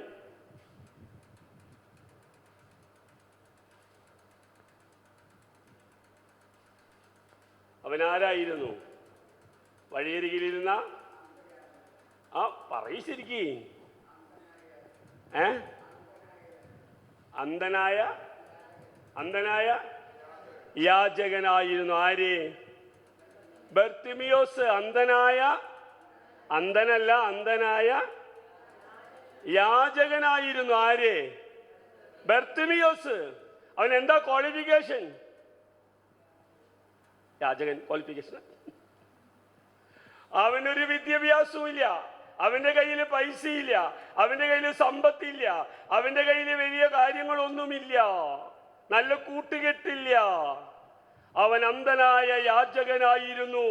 2000 വർഷങ്ങൾക്ക് മുമ്പ് എഴുതപ്പെട്ട സുവിശേഷത്തില് ഇന്നും ആ പേര് പറയാനുള്ള ഒരു കാരണമുണ്ട്. പറയാനുള്ളവരെ, 2000 വർഷം മുമ്പ് എഴുതി വെച്ച സുവിശേഷത്തിന്റെ താളുകളില് ഈ അന്ധനായ യാചകൻ ഇന്നും നിലനിൽക്കുന്നുണ്ടെങ്കിൽ അവന്റെ ക്വാളിഫിക്കേഷൻ കൊണ്ടല്ല, അവന്റെ ബുദ്ധി കൊണ്ടല്ല, അവന്റെ സമ്പത്ത് കൊണ്ടല്ല, അവന്റെ ബന്ധുബലം കൊണ്ടല്ല. എന്തുകൊണ്ടാണ്? അവൻ അന്ധനായ യാചകൻ എന്ന് നമ്മൾ ഭംഗിയിൽ വിളിക്കുമ്പോൾ അതിന് വിളിക്കുന്ന മറ്റൊരു പേരുണ്ട്, ഭിക്ഷക്കാരൻ. എന്റെയും നിന്റെയും വീടുമുറ്റത്ത് വരുന്ന ഭിക്ഷക്കാരൻ, ഞാനും നിങ്ങളും അവറ്റയോടെ തള്ളിക്കളഞ്ഞ പിച്ചക്കാരൻ, കണ്ണു കാണാത്തൊരു പിച്ചക്കാരൻ. ആ പിച്ചക്കാരൻ ഉറക്കെ നിലവിളിച്ചു. അവൻ എന്ത് വിളിച്ചു? ദാവീദിന്റെ പുത്ര. ഹൃദയം നുറങ്ങി ഹൃദയത്തിന്റെ അകത്തട്ടിൽ നിന്ന് അവൻ നിലവിളിച്ചപ്പോൾ സാക്ഷാൽ ദൈവപുത്രനായ ക്രിസ്തു അവിടെ നിന്നു. IAS ഓഫീസർ അല്ല, കേരളത്തിന്റെ മുഖ്യമന്ത്രിയല്ല, പ്രധാനമന്ത്രിയല്ല, ദേശീയ നേതാക്കന്മാരല്ല വിളിച്ചത്, അഭിമന്യ പിതാക്കന്മാരല്ല വിളിച്ചത്. കാശും കൈയും കൊരുകയുമില്ലാത്ത അന്ധനായ പിച്ചക്കാരൻ വിളിച്ചപ്പോൾ നിന്നവനാണ് എന്റെയും നിങ്ങളുടെയും ദൈവമായ കർത്താവ്. Hallelujah, hallelujah. അവനാ മുഖം നോട്ടമില്ല. നിന്റെ വിദ്യാഭ്യാസമൊന്നും അവന് വേണ്ട, നിന്റെ കഴിവുകൾ വേണ്ട, നിന്റെ ഒറ്റ വിളി മതി. എന്റെ കർത്താവേ എന്നുള്ള ഒറ്റ വിളിയുണ്ടല്ലോ, അതിലവൻ അവിടെ നിന്നു. ഹല്ലേലൂയ. അവൻ നിന്നു. എന്നിട്ട് പറഞ്ഞു, അവനെ വിളിക്കുക. ആരെ? പിച്ചക്കാരനെ വിളിക്കാൻ. നാണല്ലേ കർത്താവിന്? ഇത്രയും വലിയൊരു കർത്താവ് കാശിന് കൊള്ളില്ലാത്തൊരുത്തിനെ വിളിക്കുക, അങ്ങോട്ട് വിളിക്കുക. എത്രയോ ആളുകൾ അവിടെ ഉണ്ടായിരുന്നു, എത്രയോ സമ്പത്തുള്ളവരുണ്ടായിരുന്നു, ഭംഗിയുള്ളവരുണ്ടായിരുന്നു, കഴിവുള്ളവരുണ്ടായിരുന്നു, വിദ്യാഭ്യാസമുള്ളവരുണ്ടായിരുന്നു, എം എ ഒക്കെ പഠിച്ച വലിയ വലിയ ആളുകളുണ്ടായിരുന്നു. അവരോടൊന്നും പറഞ്ഞില്ല കർത്താവ്. നമ്മുടെ ദൃഷ്ടിയിൽ കാശിന് കൊള്ളില്ലാത്ത പിച്ചക്കാരനോട് എന്റെ ദൈവം അവിടുന്ന് പറയാ, അവനിങ്ങോട്ട് വിളിക്ക്.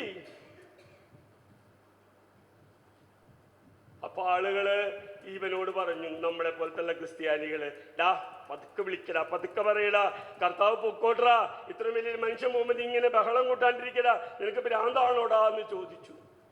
അപ്പൊ എന്ത് ചെയ്തു പിച്ചക്കാരൻ? അവൻ കൂടുതൽ ഉച്ചത്തിൽ നിലവിളിച്ചു, ദാവീദിന്റെ പുത്ര. ഹല്ലേലൂയ. നിങ്ങളൊന്ന് ഭാവനയിലൊന്ന് കണ്ടു നോക്കിയേ. എന്റെയും നിന്റെയും വീടിന്റെ മുമ്പില് അമ്മ 50 പൈസ തരണേ എന്ന് ചോദിച്ചു വരുന്ന ഒരു ഭിക്ഷക്കാരൻ എന്നെയും നിങ്ങളെയും വിളിക്കുമ്പോൾ വിളി കേൾക്കാത്തവരായ നമ്മള്, സാക്ഷാൽ ദൈവപുത്രനായ ക്രിസ്തു പോകുമ്പോൾ അവന് ഒരൊറ്റ ഹൃദയം നുറുങ്ങി വിളിച്ചല്ലോ, ദാവീദിന്റെ പുത്ര. അവൻ അവിടെ നിന്നു. എന്റെ കർത്താവ് അവിടെ നിന്നു, നിന്റെ കർത്താവ് അവിടെ നിന്നു. അവനെ വിളിച്ചു, വന്നു. ആടിച്ചാടി പാടി വന്നവൻ. നിനക്ക് ഞാൻ എന്താണ് ചെയ്യേണ്ടത്? കർത്താവിന് അറിയാം അവൻ അന്ധനാണെന്ന്. പക്ഷെ കർത്താവ് ചോദിച്ചു, നിനക്ക് എന്താ വേണ്ടത്? എൻ്റെ കണ്ണിന് കാഴ്ച കിട്ടണം. കർത്താവ് അവന് കാഴ്ച കൊടുത്തു. Hallelujah, hallelujah. സ്വരമുയർത്തി പറഞ്ഞേ ഹല്ലേലൂയ. അവനാ നമ്മുടെ കർത്താവ്. വലിയ സിംഹാസനങ്ങളിൽ ഇരിക്കുന്നവനല്ല അവൻ. എന്റെയും നിങ്ങളുടെയും കൂടെ കൈകൾ പിടിച്ചുകൊണ്ട് മുന്നോട്ട് നടക്കുന്ന ഒരു ദൈവം ആർക്കേ ഉള്ളൂ? ക്രിസ്ത്യാനിക്കേ ഉള്ളൂ. ഹല്ലേലൂയ. നിന്നെ കണ്ടില്ലെങ്കിൽ നിന്നെ തേടി വരും അവൻ. കാരണം അവന്റെ ആത്മാവ് നിന്റെ ഉള്ളിലുള്ളത്. നീ അവനെ കണ്ടില്ലെങ്കിൽ അവൻ തേടി വരും. എന്റെ മോനെ, നീ എവിടെയാടായിരിക്കണേന്ന്. യോനായെ തേടി വന്നില്ലേ? കടലിന്റെ അടിത്തട്ടിൽ യോന കിടന്നപ്പോൾ അവൻ വിളിച്ചില്ലേ, യോന? നമ്മുടെ കർത്താവിന്റെ ഒരു പ്രത്യേകത പ്രിയമുള്ളവരെ, അവന്റെ സ്നേഹത്തിന് അളവുകോലില്ല. നീ ഒന്ന് വിളിച്ചാ മതിയേ, ഹൃദയം നുറങ്ങി ഒന്ന് വിളിച്ചാ മതിയേ, അവൻ വരും. വന്നിട്ടുണ്ട്. എന്റെയൊക്കെ ജീവിതത്തിൽ അവൻ വന്നിട്ടുണ്ട്, ഇപ്പോഴും വരും അവൻ. Hallelujah, hallelujah. ഞാൻ വിളിച്ചാലല്ല, നിങ്ങൾ വിളിച്ചാലല്ല, ആര് വിളിച്ചാലും സ്നേഹത്തോടുകൂടി ഹൃദയം നുറങ്ങി ഒറ്റ വിളി മതി, അവൻ വരും. അവൻ വന്നിട്ടുണ്ട് നിന്റെ ജീവിതത്തില്. നിനക്കത് കാണാൻ പറ്റിയിട്ടില്ല. അന്ന് നീ കരുതി നിന്റെ സമ്പത്ത് കൊണ്ടാണ് നീ മുന്നോട്ട് പോകുന്നത്, നിന്റെ കഴിവ് കൊണ്ടാണ്, നിന്റെ വിദ്യാഭ്യാസം കൊണ്ടാണ് നീ മുന്നോട്ട് പോകുന്നത് എന്ന് നീ ഹൃദയത്തിൽ അഹങ്കരിച്ചു പോയി. സത്യത്തിൽ നിന്നെ നടത്തിയത് ഈ ജീവിക്കുന്ന ദൈവം മാത്രമാണ്. സ്വരമുയർത്തി പറഞ്ഞേ ഹല്ലേലൂയ, ഹല്ലേലൂയ. അവനെയാണ് നമ്മൾ വിളിച്ചപേക്ഷിക്കുന്നത്, അവനെയാണ് നമ്മുടെ കൂടെ കൊണ്ടുപോകുന്നത്. അവനാണ് നിന്റെ കരം പിടിച്ചിട്ട് കൊണ്ടുപോകുമ്പോൾ, നിനക്കൊരു രോഗം വരുമ്പോൾ അവിടെ നിന്നെ ഒന്നിനും കൊള്ളില്ല എന്ന് പറഞ്ഞ് നിന്നെ ഉപേക്ഷിച്ച് പോകുന്ന ഒരു ദൈവമല്ല ക്രിസ്ത്യാനിയുടെ ദൈവം. ആരൊക്കെ നിന്നെ ചതിച്ചാലും, ആരൊക്കെ നിന്നെ തള്ളിക്കളഞ്ഞാലും, നിന്റെ അപ്പനും അമ്മയും ബന്ധുക്കളും നിന്നെ ഉപേക്ഷിച്ചാലും ഒരിക്കലും ഒരിക്കലും ഒരിക്കലും ഉപേക്ഷിക്കാത്ത ഒരേ ഒരു ദൈവമാണ് ക്രിസ്ത്യാനിയുടെ ദൈവം. Hallelujah, hallelujah. മനസ്സ് തുറന്ന് പറഞ്ഞ് ഹല്ലേലൂയ. നീ ഒന്ന് വിളിക്കണം, നീ ഒന്ന് വിളിക്കണം. ഹൃദയം നൊന്തൊന്ന് വിളിക്കണം. അന്ധനായ മനുഷ്യൻ യാചകൻ വിളിച്ചപ്പോൾ നിന്നവൻ ഞാനും നിങ്ങളും വിദ്യാഭ്യാസമുണ്ടെന്ന് പറയുന്ന ബുദ്ധി കൊണ്ടല്ല, ഹൃദയത്തിൽ നിന്ന് ഒറ്റ വിളിമതി, ഒറ്റ വിളിമതി. ഏത് കാട്ടാന മുമ്പിൽ വരുമ്പോഴും, ഏത് വന്യമൃഗം വരുമ്പോഴും നീ ഒറ്റ വിളിമതി. നീ ഈശോയെ എന്ന് വിളിച്ചാൽ അവിടെ വരും അവൻ. Hallelujah, hallelujah. 2:11 എന്താണ്? ഒന്ന് മുഴുവൻ വായിച്ച് 4:7.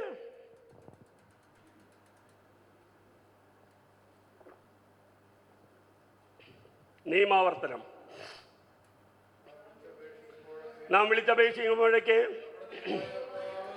നമ്മുടെ ദൈവമായ കർത്താവ് നമുക്ക് സമീപസ്ഥനായിരിക്കുന്ന പോലെ. ദൈവം, ആ വാക്കൊന്ന് കേട്ടേ, ദൈവം ഇത്ര അടുത്തുള്ള വേറെ ഏത് ശ്രേഷ്ഠ ജനതയാണുള്ളത്? ദൈവം തൊട്ടടുത്തു നിൽക്കുന്ന ഒരു സമൂഹമാണ് നമ്മുടേത്. ഹല്ലേലൂയ. അടുത്ത വചനം ഒന്ന് വായിക്കേ. ഞാൻ തൊട്ട് വായിക്കേ. അപ്പൊ കള്ളുകൂടിയന്മാര് വായിക്കണ മാതിരി ഉറക്കെ വായിക്കേ. ഞാൻ നിങ്ങളുടെ മുമ്പിൽ വെച്ചിരിക്കുന്ന നിയമസംഹിതയിലെ പോലെ നീതിയുക്തമായ ചട്ടങ്ങളും കേട്ടില്ല നിയമങ്ങളും മറ്റേത് ശ്രേഷ്ഠ ജനതയ്ക്കാ ഉള്ളത്? നിന്റെ മുമ്പിൽ ഇരിക്കുന്ന ഈ വിശുദ്ധ ഗ്രന്ഥം പോലെ പവിത്രമായ നീതിനിഷ്ഠമായ ഏതു ഗ്രന്ഥം ആർക്കുള്ളത്? എനിക്ക് I'm proud of I'm a Catholic. I'm proud of a Christian. അഭിമാനം വേണം. ഏതെങ്കിലും ഒരു അച്ഛനെ ഏതെങ്കിലും കാര്യം ചെയ്തു, ഒരു അമ്മ ഒരു കാര്യം കന്യാസ്ത്രീ ചെയ്തു, പിതാവ് ചെയ്തു, കഴിഞ്ഞു നമ്മുടെ വിശ്വാസം. അതല്ല പ്രിയമുള്ളവരെ, നമുക്കൊരു ബോധ്യമുണ്ടാകണം. ഉള്ളിന്റെ ഉള്ളിൽ ഞാൻ പറയണം, I am a Catholic, I am a Christian. അത് മുസൽമാന്റെ മുമ്പിലും ഹിന്ദുവിന്റെ മുമ്പിലും ആരുടെ മുമ്പിലും നെഞ്ചുയർത്തി പറയാൻ നമുക്ക് കഴിയണം. ഹല്ലേലൂയ. നമ്മുടെ ജീവിതം കൊണ്ട് കാണിച്ചു കൊടുക്കണം അവനെ, ഐ ആം എ ക്രിസ്ത്യൻ. കാരണം നമ്മുടെ ദൈവം നമ്മുടെ അടുത്തുണ്ട്. ഹല്ലേലൂയ. സ്വരമുയർത്തി പറഞ്ഞ് ഹല്ലേലൂയ. വിലാപങ്ങളുടെ പുസ്തകം 3-ാം അധ്യായം, വിലാപങ്ങൾ 3:53 മുതൽ 58 വരെയുള്ള വചനം. വിലാപങ്ങൾ, ജെറമിയ പ്രവാചകന്റെ പുസ്തകത്തിന്റെ തൊട്ടപ്പുറത്ത് വിലാപങ്ങൾ 3-ാം അധ്യായം. ഓർക്കം വരുന്നൊരു ഹല്ലേലൂയ പറഞ്ഞേ.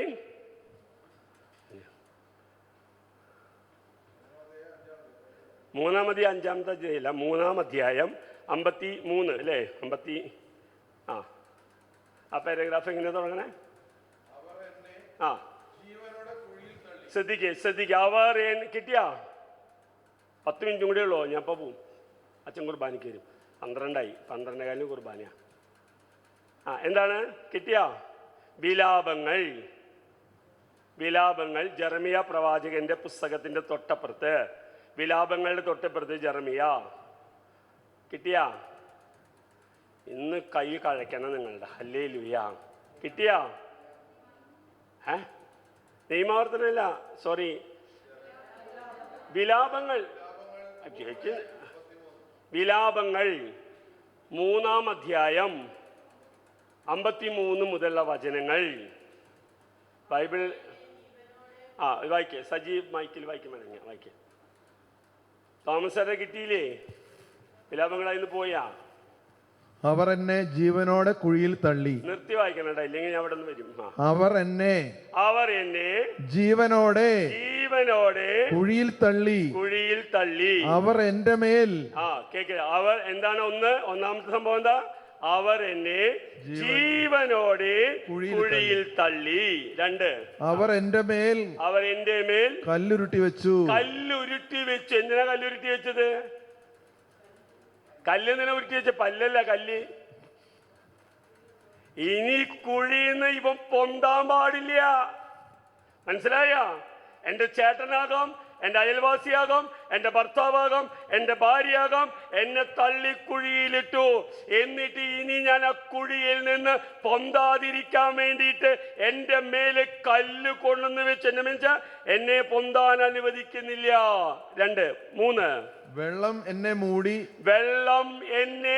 മൂടി. ഈ കുഴിയിലേക്ക് എന്തു വന്നു?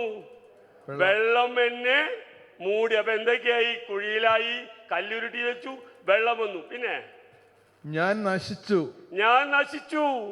എന്ന് ഞാൻ പറഞ്ഞു. ഞാൻ ശരിക്കും അങ്ങനെ വായിക്കരുത്, ശരിക്കും വായിക്കട്ടെ. വെള്ളം എന്നെ മൂടി, ഞാൻ നശിച്ചു എന്ന് ഞാൻ പറഞ്ഞു.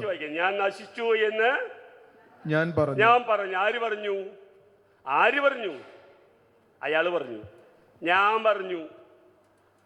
ഞാൻ പറഞ്ഞു. നിങ്ങൾ പറയണം അങ്ങനെ. ഇതാർക്കാണ് വേണ്ട സുവിശേഷ? അതാ ചേട്ടനുള്ളതാ, അതെന്റെ ഭർത്താവ് കേക്കട്ടെ. അല്ല, എനിക്കുള്ളതാണ്.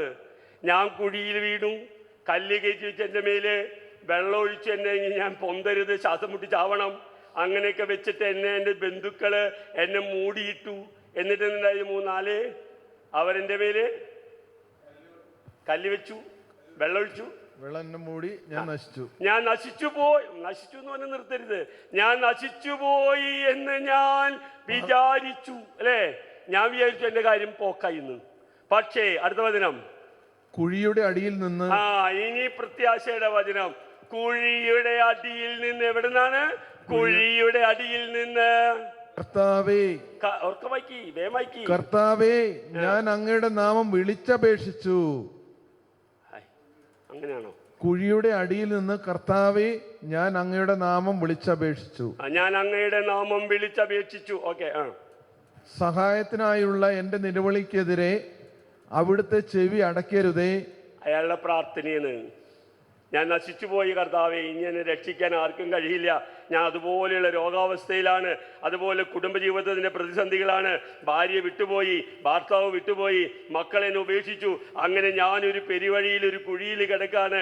ഇനി ഞാൻ പൊന്താതിരിക്കാൻ എൻ്റെ മക്കളെ എൻ്റെ മേൽ കല്ല് വെച്ചു, എൻ്റെ മരുമക്കളെ എൻ്റെ മേൽ വെള്ളമൊഴിച്ചു. ഇതാ എന്നെ മുഴുവനും മൂടി.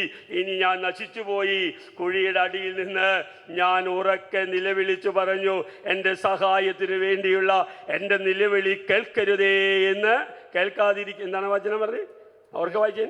എന്റെ യാചന അവിടുന്ന് കേട്ടു. അതിനു മുമ്പ് സഹായത്തിനായുള്ള എന്റെ നിലവിളിക്കെതിരെ അവിടുത്തെ ചെവി അടയ്ക്കരുതേ.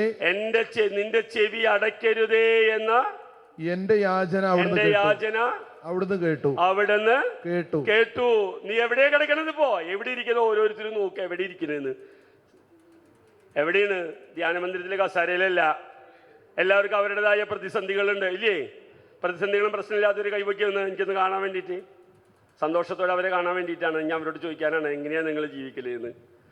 അപ്പോൾ അതുപോലെ കിടക്കുക. മരുമകൾ വന്നിട്ട് ഒറ്റ കല്ലിട്ട് അട്ടും, നമ്മളതിൻ്റെ ഉള്ളിൽ വീണു. മകൻ വന്നിട്ട് ഒരൊറ്റ കല്ലിട്ടു, നമ്മളതിൻ്റെ അകത്ത് വീണു. അവർ വെള്ളം ഒഴിച്ചു, കുട്ടികളും പേരക്കുട്ടികളും വെള്ളം ഒഴിച്ചു. ഇനി തന്ത പുറത്ത് വരരുത്, അല്ലേ? ഭാര്യ പുറത്ത് വരരുത്. ഭർത്താവ് വന്ന് ഒറ്റപ്പെട അതിൻ്റെ അകത്ത് കിട്ടും, കുഴിയുടെ ഉള്ളിൽ കിട്ടും. നമ്മളതിൻ്റെ ഉള്ളിൽ വീണു. കഴിഞ്ഞു, സർവ്വതും കഴിഞ്ഞു. ഇനി എന്നെ രക്ഷിക്കാൻ ആരുമില്ല. മരുമകനുമില്ല, മകളുമില്ല, മരുമകളുമില്ല, ഒറ്റെണ്ണമില്ല, എൻ്റെ കെട്ടിയോളുമില്ല. മരണം വരെ എൻ്റെ സുഖമായിട്ട് എൻ്റെ സുഖത്തിലും ദുഃഖത്തിലും ദാരിദ്ര്യത്തിലും നിൽക്കാമെന്ന് പറഞ്ഞാൽ എൻ്റെ കെട്ടിയോളുമില്ല, എൻ്റെ കെട്ടിയനുമില്ല. ഞാൻ അങ്ങനെ കുഴിയുടെ അടിയിൽ കിടന്ന് ഞാൻ ഉറക്കെ നിലവിളിച്ചു. എൻ്റെ പ്രാർത്ഥനയ്ക്ക് എതിരെ അങ്ങയുടെ ചെവി അടയ്ക്കരുതേ എന്ന് ഞാൻ നിലവിളിച്ചു പറഞ്ഞു. ഇനി ഒരു അത്ഭുത വചനാണ് പ്രിയമുള്ളവർ അടുത്തത്. ഹല്ലേലൂയ. അടുത്ത വചനം അത്ഭുത വചനാണ്. എന്ത് പറ്റി? ഞാൻ വിളിച്ചപ്പോൾ അവിടുന്ന് എൻ്റെ അടുത്തു വന്നു. എന്നിട്ട് ഭയപ്പെടേണ്ട എന്ന് അവിടുന്ന് പറഞ്ഞു. ഹല്ലേലൂയ. സമൂഹം മുഴുവൻ നീ നശിച്ചുപോയി, നിന്നെ ഒന്നിന് കൊള്ളില്ല എന്ന് പറഞ്ഞിട്ട് തള്ളിക്കളഞ്ഞ കുഴിയിൽ കിടന്ന് നീ നിലവിളിച്ചപ്പോൾ, അന്ധനായ പിച്ചക്കാരൻ നിലവിളിച്ചപ്പോൾ വന്ന ദൈവം തന്നെ നിന്റെ അടുത്ത് വന്നിട്ട് പുറത്ത് തട്ടിയിട്ട് പറഞ്ഞു, എൻ്റെ മോനെ, എൻ്റെ മോളെ, ഞാനുണ്ട്, നീ ഭയപ്പെടേണ്ട, ഞാൻ നിന്നെ രക്ഷിക്കാം. ഹല്ലേലൂയ. അതാണ് ക്രിസ്ത്യാനിയുടെ ദൈവം. ഹല്ലേലൂയ. എൻ്റെ ദൈവം ആ ദൈവം. ഞാൻ കരയുമ്പോ എൻ്റെ കൂടെ വന്നിരുന്ന് കരഞ്ഞ് എന്നെ കൊണ്ടു നടക്കുന്ന ഒരു ദൈവമാണ്. മറ്റ് ശ്രേഷ്ഠ ജനതകൾക്കില്ലാത്തതാണ് എൻ്റെ ദൈവത്തിന്റെ ക്വാളിറ്റി. പക്ഷെ അത് ഞാനും നിങ്ങളും ഇപ്പോഴും മനസ്സിലാക്കിയിട്ടില്ല. ഞാനും നിങ്ങളും പെരുവഴിയിൽ ദൈവമല്ല, നമ്മൾ ഉപേക്ഷിക്കും ദൈവത്തെ. ആഗ്രഹിക്കുന്നത് കിട്ടിയില്ല എങ്കിൽ, ആഗ്രഹിക്കുന്ന പെണ്ണിനെ കല്യാണം കഴിക്കാൻ പറ്റിയില്ലെങ്കിൽ, ആഗ്രഹിക്കുന്ന വണ്ടി കിട്ടിയില്ലെങ്കിൽ പുറംകാലുകൊണ്ട് അടിച്ച് തൊഴിച്ചു കളയും നിന്നെ സൃഷ്ടിച്ച നിന്റെ ദൈവത്തെ. അതാ ക്രിസ്ത്യാനി. ഇന്ന് അവൻ ശബരിമലയ്ക്കും പോകും, മെക്കയിലേക്കും പോകും, എല്ലായിടത്തും പോയി പ്രാർത്ഥിക്കും. ഒരു നാണമില്ലാത്തൊരു വർഗം ക്രിസ്ത്യാനിയ. ഇവിടെ പറയാ, ഇത്രയ്ക്ക് ശ്രേഷ്ഠകരമായ ഏതു ജനതയാണുള്ളത്. നമ്മളെ കുറിച്ചിട്ട് അവർ അഭിമാനം ഉണ്ടെന്ന് പ്രിയമുള്ളവരെ. ഇതെന്റെ പുസ്തകത്തിലുണ്ട്. ഞാനിന്ന് കുറച്ചത് അച്ഛനോട് പറഞ്ഞു, ഈ പുസ്തകം ഉണ്ടല്ലോ, ഇവനെ ഒന്ന് സ്വന്തമാക്കി കെട്ടിപ്പിടിച്ചൊന്ന് കിടന്നാലുണ്ടല്ലോ, നിന്റെ ജീവിതത്തിൽ അനുഗ്രഹങ്ങളുടെ വലിയ വലിയ കൃപകൾ വർഷിക്കും. നിന്റെ ബലിപീഠത്തിന് നീ കെട്ടിപ്പിടിച്ച് കിടന്നാലുണ്ടല്ലോ, വിശുദ്ധ കുർബാനയെ നീ ആശ്ലേഷിച്ചാലേ, ഈ വിശുദ്ധ ഗ്രന്ഥത്തിനെ കെട്ടിപ്പിടിച്ചാൽ നിന്റെ ജീവിതത്തിൽ വേറെ ആരും നിനക്ക് വേണ്ട, ഒറ്റാളും വേണ്ട. വിശുദ്ധ കുർബാനയെ കെട്ടിപ്പിടിച്ച ബലിപീഠത്തെ കെട്ടിപ്പിടിച്ച് കിടന്നവൻ ഒരിക്കലും നശിച്ചു പോയിട്ടില്ല. അവൻ എന്തു തെമ്മാടിത്തരം ചെയ്താലും ദൈവം അവനെ കൊണ്ടുപോകും. കാരണം അവൻ ബലിപീഠത്തിനെ കെട്ടിപ്പിടിച്ചവനാ. ബലിപീഠത്തിനെ പോലെ തന്നെ വിശുദ്ധ ഗ്രന്ഥത്തെ നീ കെട്ടിപ്പിടിച്ചാലുണ്ടല്ലോ, നിന്നെ അവൻ ഉപേക്ഷിക്കില്ല. പ്രിയമുള്ളവരെ, എനിക്കൊക്കെ എന്ത് ശ്രേഷ്ഠതയാണുള്ളത്, നമുക്കൊക്കെ എന്ത് കഴിവാണുള്ളത്, നമുക്ക് എന്ത് വിശ്വാസമുള്ളത്. എന്നിട്ടും അവൻ നമ്മളെ അവന്റെ കൈകളിൽ താങ്ങിപ്പിടിച്ച് കൊണ്ട് നടക്കുന്നില്ലേ? അപ്പന്മാരാണെങ്കിൽ പറഞ്ഞത് കേട്ടില്ലെങ്കിൽ വലിച്ചെറിയില്ലേ? ഭാര്യമാരെ വലിച്ചെറിയില്ലേ? മക്കളെ വലിച്ചെറിയില്ലേ? ഇവൻ എന്നിട്ടും സഹിച്ചിട്ട് കൊണ്ട് നടക്ക അവന്റെ ഉള്ളം കയ്യിൽ പിടിച്ചിട്ട്, നീ എന്റെ പൊന്നാണ്, നീ എന്റെ പ്രിയങ്കരനാണ്, നീ എന്റെ അമൂല്യനാണ്, നിന്നെ ഞാൻ പേര് ചൊല്ലി വിളിച്ചിരിക്കുന്നു. ഹല്ലേലൂയാ, ഹല്ലേലൂയാ. ആ ദൈവത്തെ കുറിച്ച് പറയാൻ 1000 നാവുകൾ നമുക്കുണ്ടാകണം. എവിടെയെങ്കിലും വെച്ച് പാളം തെറ്റിയാൽ മറഞ്ഞു പോയിട്ടുണ്ടെങ്കിൽ 37-ാം സങ്കീർത്തനത്തിലെ കർത്താവ് മനോഹരമായ ഒരു വചനം പറയുന്നുണ്ട്. 37-ാം സങ്കീർത്തനത്തിലെ എവിടെയെങ്കിലും വെച്ച് നിന്റെ പാളം തെറ്റിയാലേ, നിന്റെ വിശ്വാസത്തിന് ഉതപ്പുണ്ടായാലേ, നിന്റെ ജീവിതത്തിന് പ്രതിസന്ധി ഉണ്ടായാലേ നീ എന്തു ചെയ്യണം? 37-ാം സങ്കീർത്തനം അവിടെ എഴുതി വെച്ചിരിക്കുക കർത്താവ്. കിട്ടിയാ? ഞാൻ വചനം പറഞ്ഞില്ലല്ലോ. 37 കിട്ടിയ? 37-ാം സങ്കീർത്തനം അതിന്റെ 22, 23, 24 വചനങ്ങൾ. 22 കർത്താവിനാൽ അനുഗ്രഹീതർ ഭൂമി കൈവശമാക്കും, അവിടുത്തെ ശാപമേറ്റവർ വിച്ഛേദിക്കപ്പെടും. മനുഷ്യന്റെ പാദങ്ങളെ നയിക്കുന്നത് കർത്താവാണ്, തനിക്ക് പ്രീതികരമായി നയിക്കുന്നവരെ അവിടുന്ന് സുസ്ഥിരനാക്കും. അടുത്ത 24 അവൻ വീണേക്കാം, എന്നാൽ അത് മാരകമായിരിക്കുകയില്ല. കാരണം എന്താ? കർത്താവ് അവന്റെ കയ്യിൽ പിടിച്ചിട്ടുണ്ട്. ഹല്ലേലൂയാ. കർത്താവ് അവന്റെ കയ്യിൽ പിടിച്ചിട്ടുണ്ട്. അവൻ വീണുപോയേക്കാം, ഒരുപക്ഷെ അവൻ വീണേക്കാം, അവന് പ്രതിസന്ധികൾ വന്നേക്കാം. പക്ഷെ നീ ഒന്ന് ഓർത്തോ, നിന്റെ കർത്താവ് നിന്റെ കയ്യിൽ പിടിച്ചിട്ടുണ്ട്, നിനക്കത് മാരകമായിരിക്കുകയില്ല. ഹല്ലേലൂയാ. ഉറക്കെ പറഞ്ഞേ ഹല്ലേലൂയാ.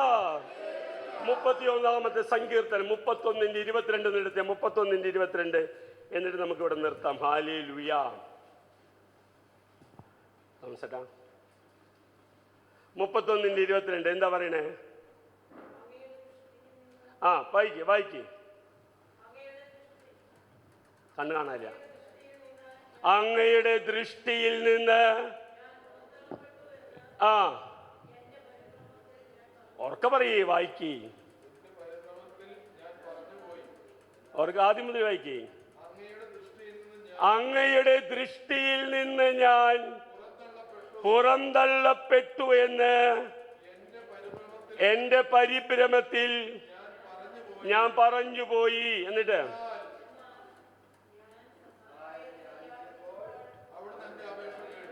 എന്നാൽ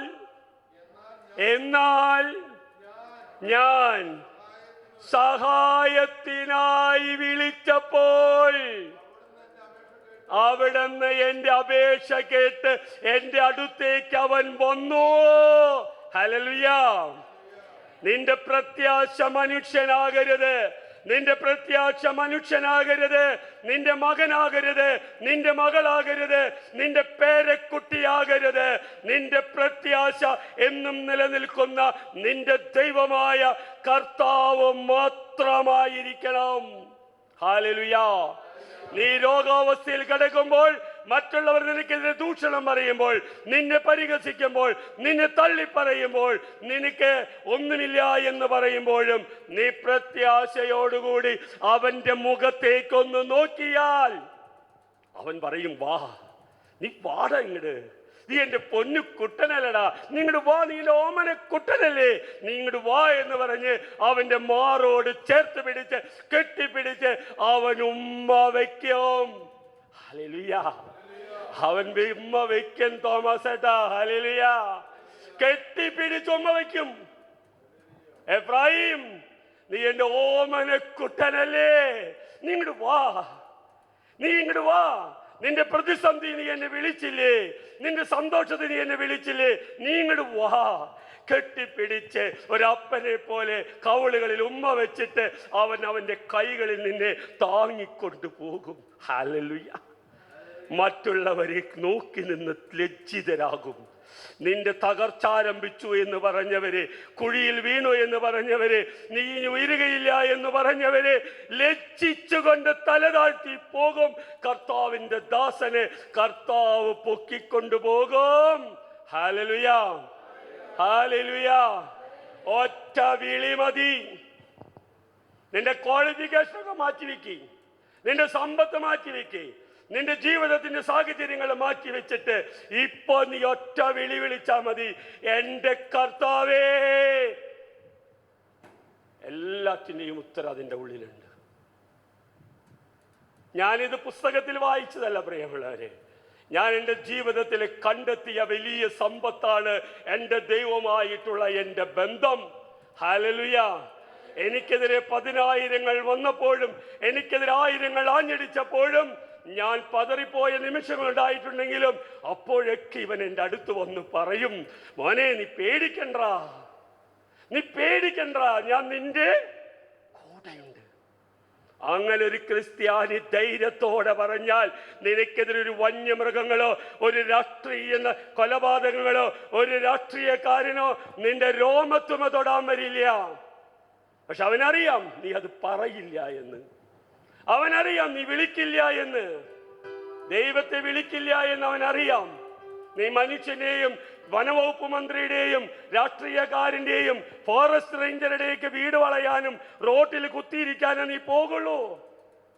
നീ ഇതുപോലത്തെ ഇവിടെ വന്നിരുന്ന് ദിവികാരുണ്യത്തിന്റെ മുമ്പിലിരുന്ന് നീ ഒന്ന് പൊട്ടിക്കരഞ്ഞ് വിളിച്ചാൽ നിന്റെ വീടിന്റെ മുമ്പിൽ നിൽക്കുന്ന ആ കാട്ടുപന്നിയുണ്ടല്ലോ, അവൻ തിരിച്ചു പോകും. അവൻ തിരിച്ചു പോകും. കാട്ടാന തിരിച്ചു പോകും. പക്ഷെ നീ ഇവിടുന്ന് വിളിക്കണം. ഹൃദയം നുറങ്ങി ക്രിസ്ത്യാനി 1 മണിക്കൂർ ദിവികാരുണ്യത്തിന്റെ മുമ്പിൽ ഇരുന്നാൽ, കേരളത്തിലെ കത്തോലിക്കര് 1 മണിക്കൂർ ഇരുന്നാൽ മതി. ഒറ്റ കാട്ടാന പോലും അവന്റെ കുടുംബത്തിന്റെ അടുത്തൂടെ വരില്ല. നമ്മൾ ആ സമയം രാഷ്ട്രീയക്കാരന് മുഖ്യമന്ത്രിന് ഇപ്പൊ ഒരു പ്രത്യേകത, 10 ലക്ഷം തരുമോ? കുഴപ്പമില്ല, സമ്മതിച്ചില്ല. അപ്പൊ ഗവൺമെന്റ് ഒരു 5 ലക്ഷം ഇപ്പൊ തരാം, ബാക്കി 5 പിന്നെ തരാം. പിന്നെ അവൻ തരൂല. സമാധാനായി 10 ലക്ഷം കിട്ടി. ഭാര്യയ്ക്ക് ജോലി തരുമോ? ജോലി തരാം, പിടിച്ചോ, കിട്ടിയ അവനതാ നക്കാപ്പിച്ചൊക്കെ വാങ്ങിക്കണം. ഞാൻ എൻ്റെ വീട്ടിൽ പന്നി വന്നിട്ടല്ല കേട്ടാ, ഞാൻ പറയാ, അവനതൊക്കെ ഒന്ന് മാറ്റിയിട്ട് അവൻ അവിടെ ഇരുന്ന് 2 ദിനവൃത്താന്ത പുസ്തകം 7-ാം അധ്യായം 12 തുടങ്ങിയുള്ള വചനങ്ങളിൽ കൂടി പറയുന്നുണ്ട്, എൻ്റെ നാമം പേറുന്ന എൻ്റെ ജനം എൻ്റെ അരികിലേക്ക് വന്ന് ഒന്ന് നല്ലവണ്ണം കുമ്പസാരിച്ച് പ്രാർത്ഥിച്ച് പ്രായശ്ചിത്തം നിറവേറ്റി ഒന്ന് കണ്ണടച്ചെന്ന് വിശ്വസിച്ച് വിളിച്ചാൽ ഞാൻ ഇവയൊക്കെ ഓടിപ്പിക്കാം. ബൈബിളിലുണ്ട്, എൻ്റെ ബൈബിളിലല്ല, നിങ്ങളുടെ ബൈബിളിലുണ്ട്. 2 ദിനവൃത്താന്തം 7-12 മുതലേ. കഴിഞ്ഞ ദിവസം നായിക്കമ്പറമ്പിലച്ഛനോട് ഒരു പയ്യൻ മൊബൈൽ ഫോൺ മറ്റേ വാട്സപ്പ് കോളിൽ കൂടെ വിളിച്ചിട്ട് പറയണ്ടായിരുന്നു.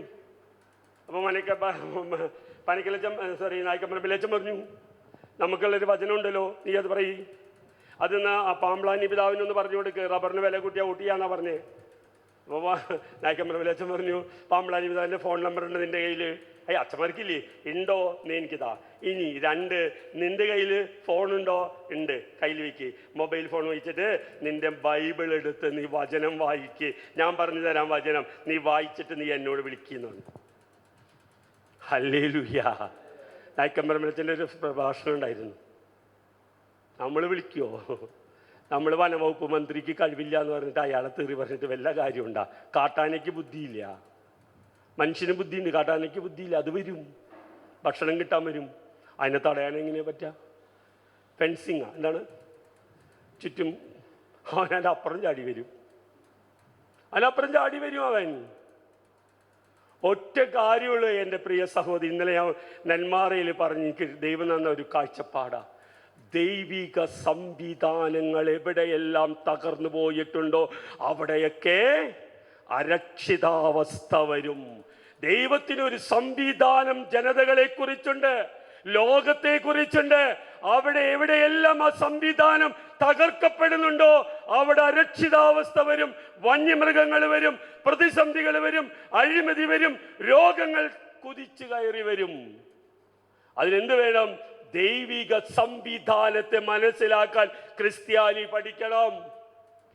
കർത്താവ് ഏദൻ തോട്ടത്തിൽ വെച്ച് പറഞ്ഞില്ലേ, പുരുഷനും സ്ത്രീയുമായിട്ട് കല്യാണം കഴിക്കണം.